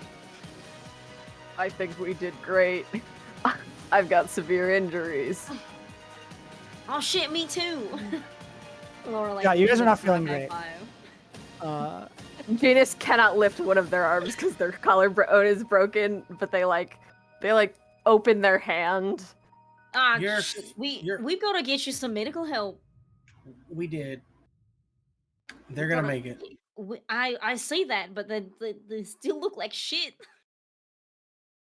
You can't just say that. Donatello speaks up. Do you have some sort of medical station aboard the ship? Yeah, we should, right? All right. Coda? We don't. Oops. I feel Okay. like my station could probably be the closest to it because it would at least have like. I have a research lab. I could have chose the medical lab. I did not because I did not have surgery at that time. I mean, You have my surgery lab now, is correct? I do. I just don't have a medical lab. Right. Do you have a medical? Do you guys have a medical kit I had no reason to have one. or a surgery kit? I mean, No. no. I Can we was- retcon that we like bought one in that like day and a half that none of us knew what to do. Tell you Like- what, I will allow Janus had the foresight to buy one, and we will count that as your little souvenir from this planet. Alrighty. Okay. That and the we'll bullets take you it. pull out of your bodies. Awesome. Where are we Can't going? wait for that. I don't remember what our remaining options are. Your remaining options Asteria. are Asteria and the Caliban system.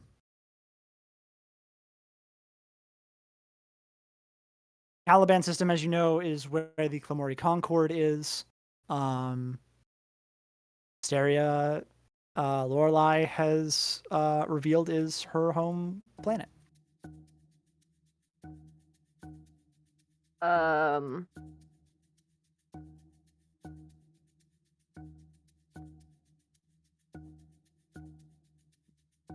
I do need Coda to make a patch up roll for Lorelei, And Okie Rusty. dokie, artichoke. actually.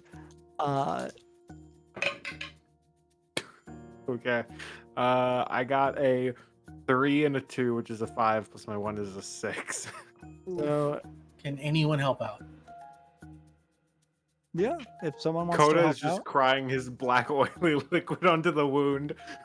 All right, Rusty's gonna try and again talk Coda down. This is okay. Okay, so go ahead and roll. Let's see here. I just want to make sure for get involved.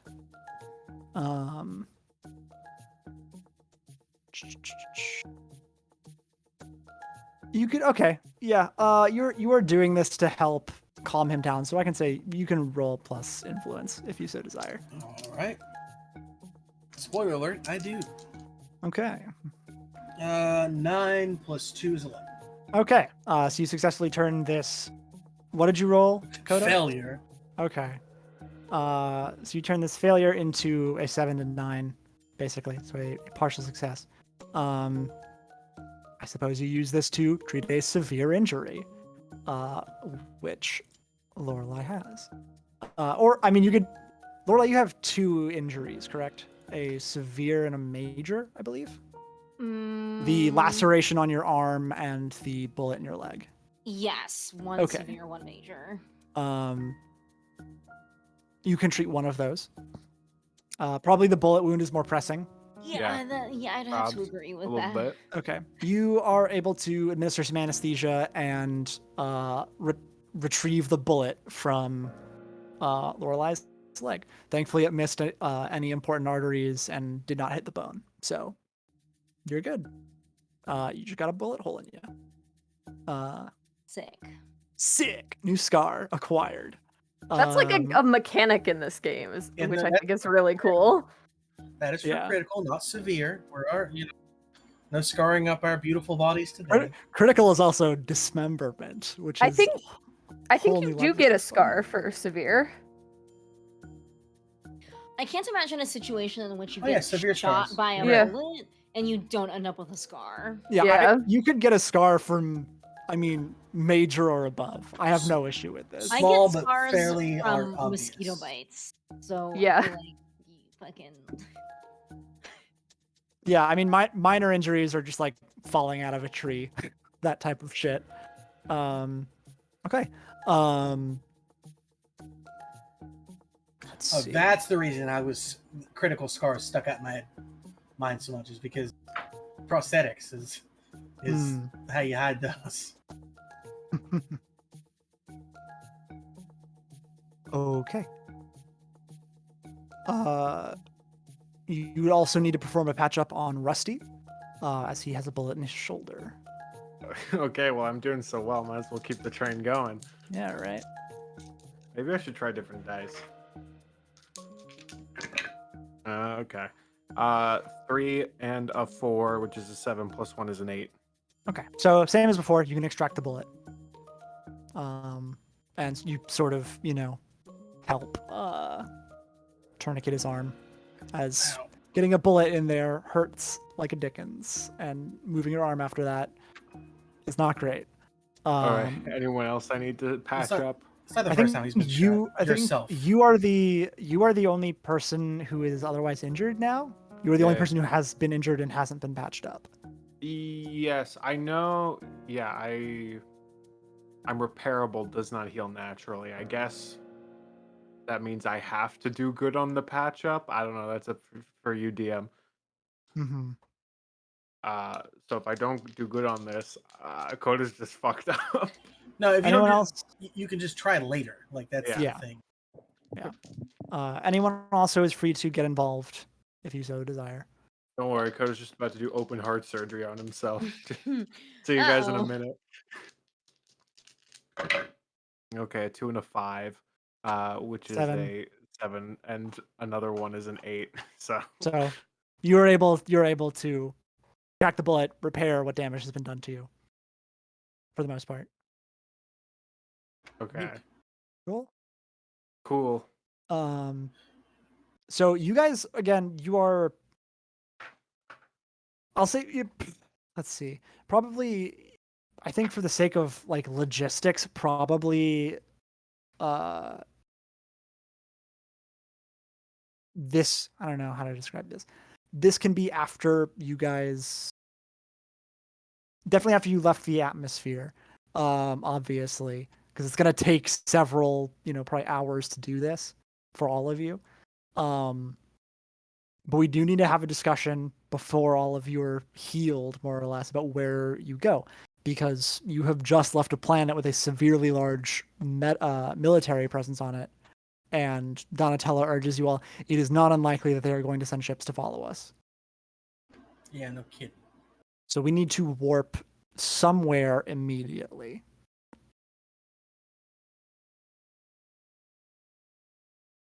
I vote we give the choice to Lorelei. I mean, she's the one with the connections on her planet. Um, Can they help us with that? Like, if a military ship follows us, can they help us? Will they help us?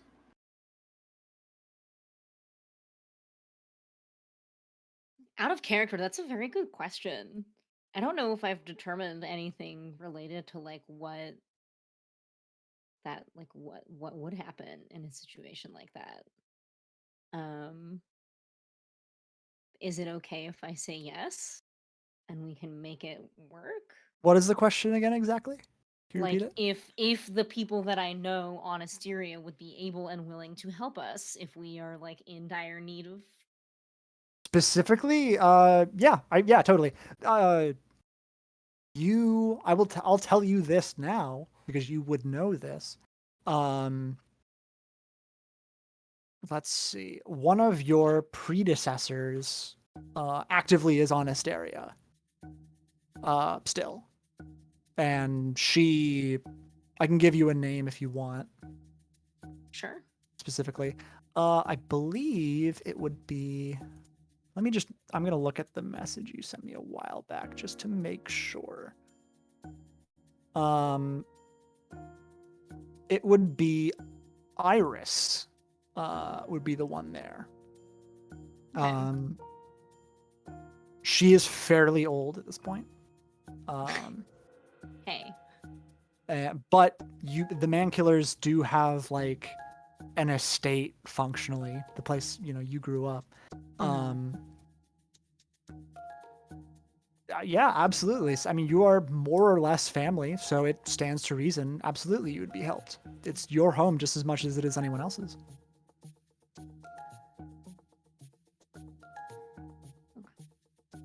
Yeah, Iris is old, huh? Just like my grandma. I have to go look at my fucking Lorelei lore. Lorelei, if you will. Yeah. Lorelei. Lorelei. Lorelei. Lorelei. Yeah, I mean, it's difficult for me to return home. It's not really expected that someone like me ever would. But if we have to go there anyway, it's better to go to a place that we have some kind of connections. Yeah, that's what I was thinking too. Let's go to Asteria. Donatella speaks up. She says, "If I could offer, I think I don't want to say that going there is a bad idea, but I do just want to offer as a counterpoint. Asteria is a frontier world, which means Aeskelin ships going there wouldn't necessarily. It would not be a major interstellar incident if Aeskelin ship showed up on Asteria. The Clamori Concord is a major government. So Aeskelin activity would be severely limited. It's up to you. I have entrusted myself to you all, so I do trust whatever decision you make." It's another good point, though. I mean, I get it. I mean, in any case, we still have to go to Asteria eventually.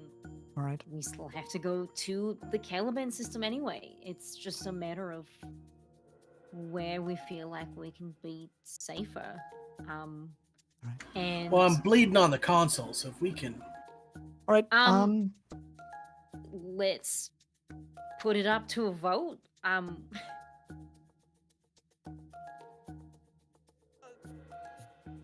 Sure. All in favor of Asteria? Who raises their hands? That's a cruel joke, ain't it? I think Lorelei would probably raise her hand, just but like as like a shrug, like whatever. It's my home world. Like I'll Pogo vote raises for his it. hand. Pogo does. Yeah. Good old Pogo. Then I guess it's to the Clamori Concord we go. No. All right. Okay. They ain't got a. What's it called? Expedition. Not expedition. Where they send you away if you're a criminal in another place. Exile? No. I know what you're saying. Like, if you, Extrajudicial Extradition? process. Extradition, yeah. We got there. Yeah. That You're was gonna- difficult. They're gonna extradite us if we. I don't think so. Well, let's go. And he punches it in. Very well. Shit. You punch it in. After a few minutes of calculation, you guys lock on to the Caliban system, and as before, you see from the helm the stars stretch out as your field of view expands, and you enter warp space. You're going to be here for a few hours. But for the time being, you're safe. Safe enough to undergo all of this patching up. I all of you are think still dressed very nicely as well. Pogo redistributes all of your weapons and equipment to all of you. Were you going to say something, Mars? I'm debating whether or not Janus is so injured / like got anesthesia or whatever that they have no filter. And I just can't decide. I'm gonna roll a dice. What All right. do... Oh, Janus go ahead. says nothing. Okay. The Nothing. three others among you. What do a lot of you do to kill time on your way to Caliban? The Caliban system.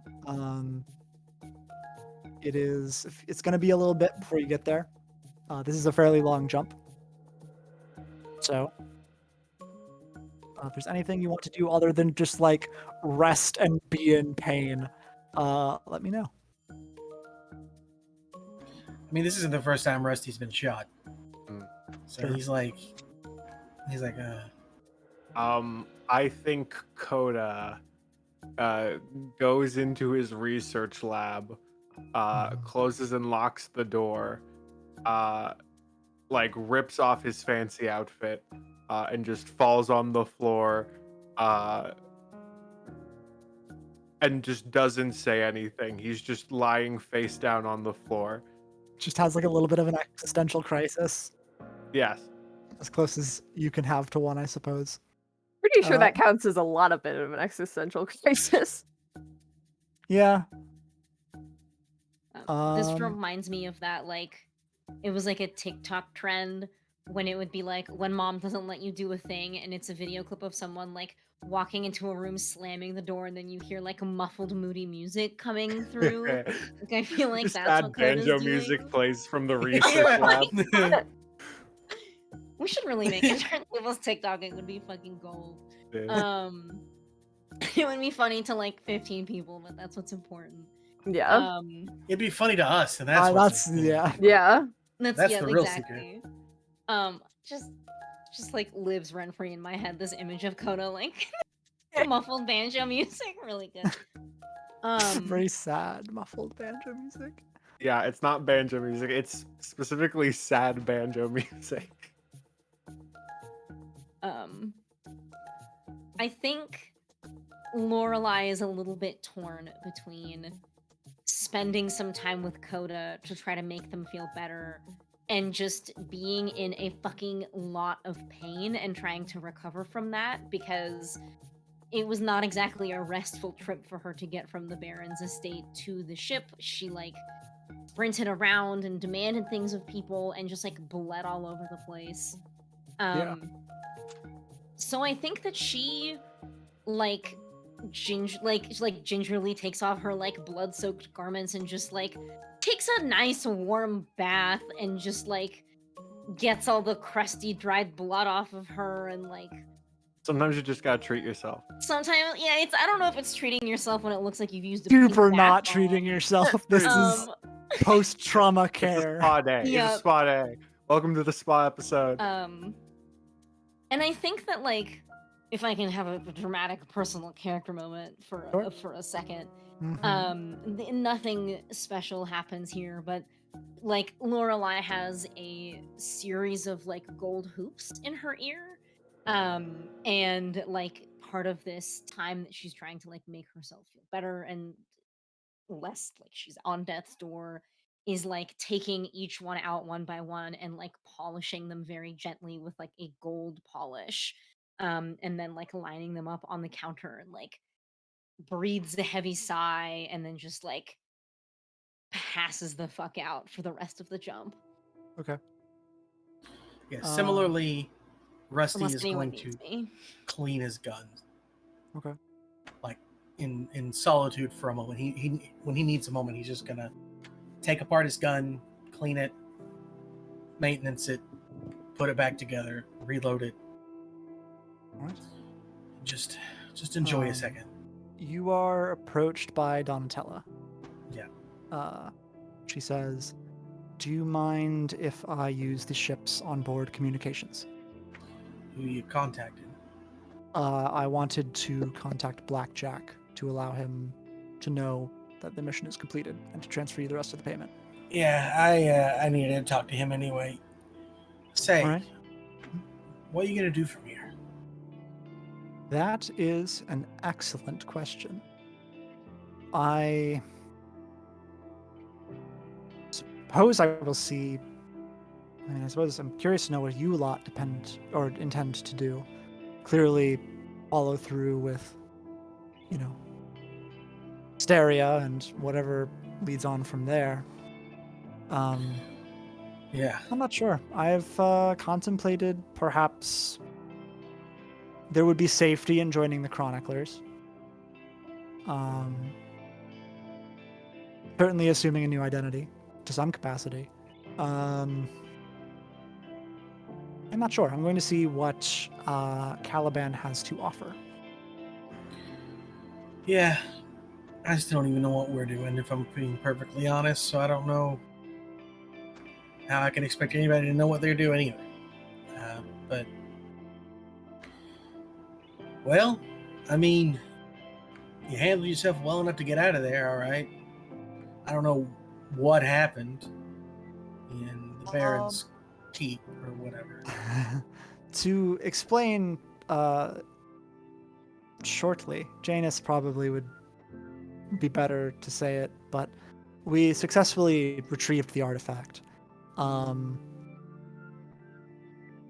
Janus, I believe, knocked over the Baron's suit of massive armor, Yeah, of course. and then stole his helmet hat thing. Yeah. So you guys are welcome to have that. I don't really want it. So yeah, that caused a commotion, and we started running. So Yeah, well, it certainly caused a commotion. You're not wrong there. I'm sorry that you sustained injuries. I didn't want anyone to get hurt. Donatella, I mean, you don't take these types of missions without knowing that you could get hurt. Nobody died. I don't even think anybody really came that close to dying. We're gonna be okay. We're gonna make it. I'm glad you didn't get hurt. I am as well. I know that you all did this for the money. But I do want you to know that I think what you've done is a good thing. Not just for me, but I think that my mother and the Unity not having this artifact is good. So, thank you. Two things. First of all, I don't even know if us having this artifact is any better, because we don't know what we're doing. I suppose that's fair. Secondly, I did this for the money, but not everyone did. Janus felt they had a personal stake in this, given everything that, I understand.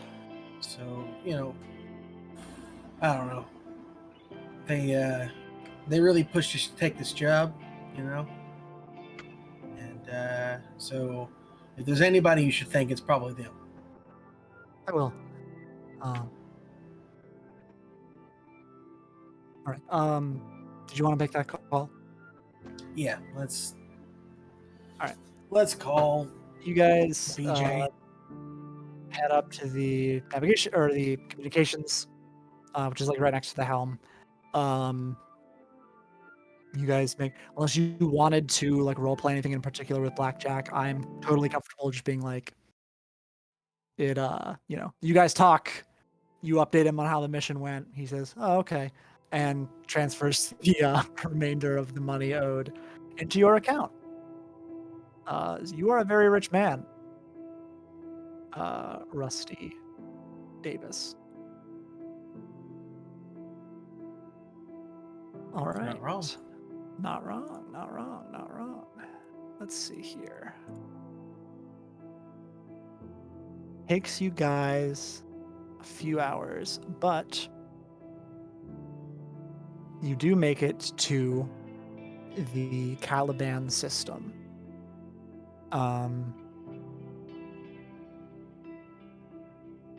Arriving at Clamoris, which is the home core world of the Clamori Concord, you know to be just this system.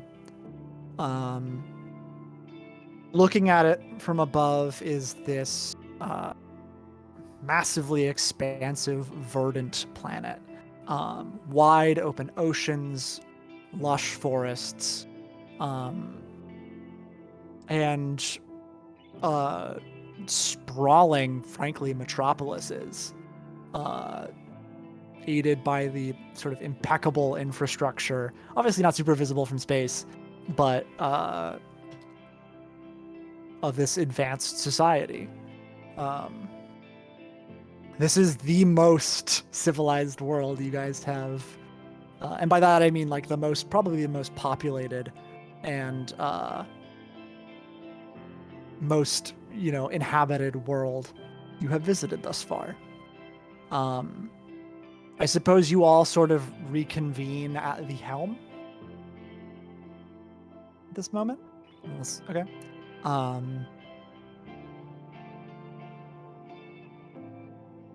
You guys, Coda, you receive a ping on the amulet. You take it out and open it up, and you actually tell it is not pointing you to Clamoris. Instead, the direction it is sort of steering you is deeper into the system, further away from its star, to the other inhabited world in the Caliban system, Botar. And in particular, its moon, Zark.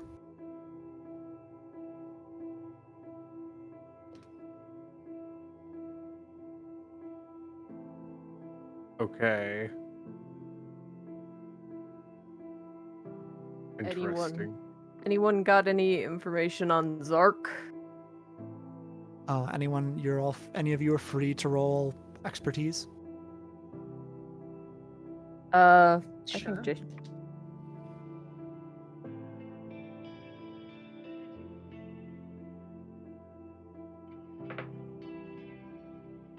Five.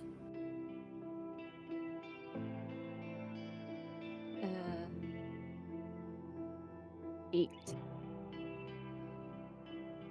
Also 8. Basic math is just. I understand.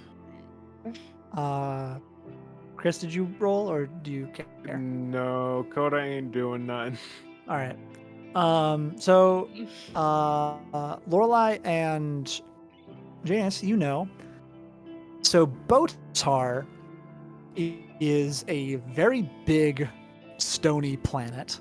Primarily serves as a mining world for the Clamori Concord. They draw a lot of natural resources there, in contrast to their home world, or their core world, which they try to basically leech from as little as possible. Zark, the moon of Botar, is a particularly troubling thing because it has for the past several, centuries, slowly been tearing itself apart as it is getting caught in the gravity of the planet it orbits. So Zark is it is a like moon, but it has a trail of its own pieces behind it, as it is slowly being devoured by the planet it orbits. I'm sure that won't cause any problems later. Nope, none. It'll be fine. Cool.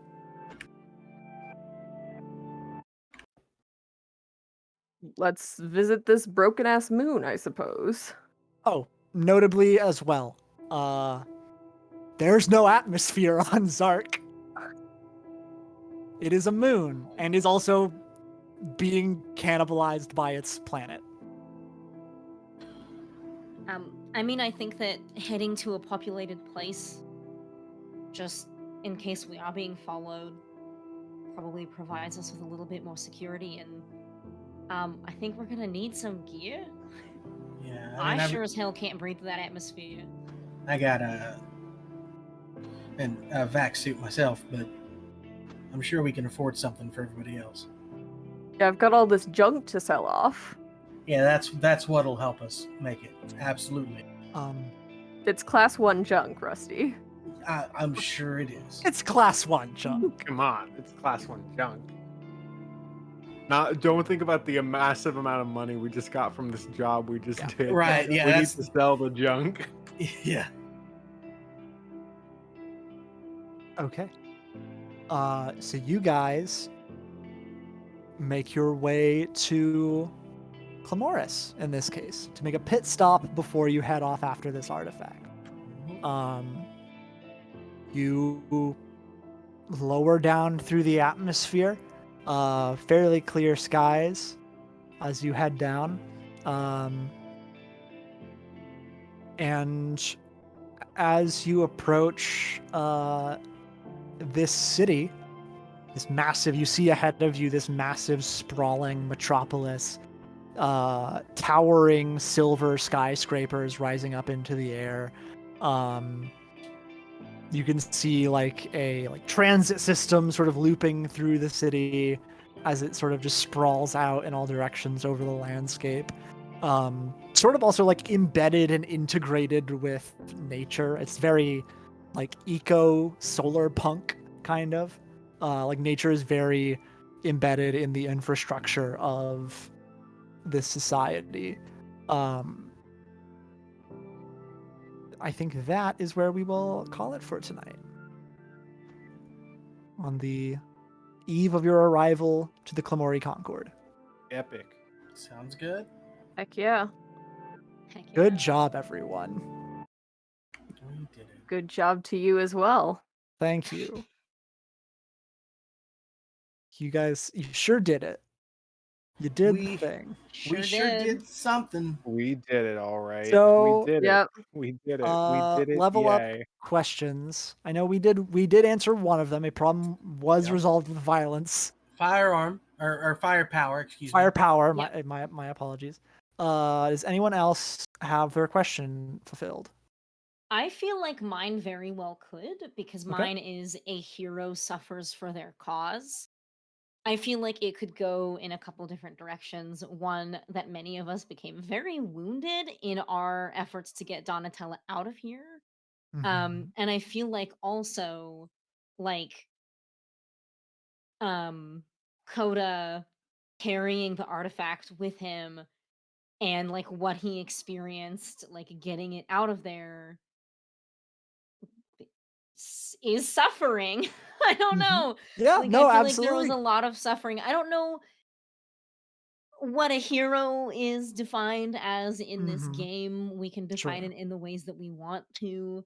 But it truly was an act of heroism to take Donatello away from a situation she didn't want to be in. And many of us have bullet holes. So I feel like that's a point of experience. Totally. What say you? Yeah. I Okay. say yes, I think. So that's a level up then for those of Yeah. us Yeah. who are not a robot. Mars and Chris, what are y'all's questions? Do you think they could be fulfilled? Mine was an old wound causes a new pain. Ooh, Ooh. Which could be taken literally or metaphorically. yeah. I think I don't know, it could be I think you could maybe argue. I mean, Coda's been struggling a lot with the crime everyone's been doing. Um Struggles with the crime. he struggles with the That's a crime. Struggles really with good the crime. sentence. I Lorelai obviously has some kind of past, or not obviously, but like from what I was kind of taking it, Lorelai has some kind of uh, odd feelings towards their home planet, uh, and specifically the playing with the rings in the spa episode. I think Scene. the spa episode. It's the spa episode now. There's Saul, I want you when Yeah, you this is the upload spa episode, the one where all of you get shot. Saul, when you upload this to YouTube, can you just title this the spa episode? Totally. We'll ditch the current title. Doesn't matter. Who Yeah, cares? it's the spa episode. We're the spa episode now. Cool. And so I don't know, but I mean that's really up to I think Masha whether or not that's an old wound that is causing Lorelai new pain. I think that Um, would. I feel like that would really only be fulfilled upon visiting the planet. mhm. Yeah. I Um, think that the intention of me like mentioning that was that it's like this like poignant character moment almost for Lorelai that no one else would have seen. But what is tabletop if not a potential way to be like a little bit self-serving and like what you feel like Yeah, the character would be doing in a moment. So I yes, gotcha. definitely something that can be revisited in the future. Definitely will be. Um, And yes. then Janus's is all characters mark XP the first time an abuse of power is resisted. I don't know if like Donatella's, like situation had power over her or like her mother or, whoever was like causing her to be in this state of like, hey, I hate this, I want to get out. We resisted that, but I don't know if it would be considered like an abuse of power. Say it's too that the situation is a Yeah. little bit more vague than necessary. Yeah. Okay, I Okay. suppose with that we just get those two experience from Rusty and Lorelai. Mhm. Cool, and we can And we handle have leveling up from now to 2 weeks from now when we will be plenty of playing time. again. Cool. Can't believe we have to go 2 weeks. Gonna miss Yeah, these guys. I know. Oh wait. Anyway. Anyway, Sorry, I'm like way too hyper about tomorrow. yeah, I'm simultaneously exhausted and my heart is beating out of my chest. So, uh, cool. With that, I think we are all wrapped up on what we got to talk about tonight. Are we still going to raid? Yes. I believe It was so. mentioned in chat, so Yeah. Okay, I just don't sure. think it was mentioned in like the Twitch chat, but it was. okay, if Who are we rating? the crit show actually. Yes. Cool. Yes, the Stick around if you want to watch um that. yeah, it Yeah. is currently just Rev, who is like the producer and creator of the show, playing a game called Raft.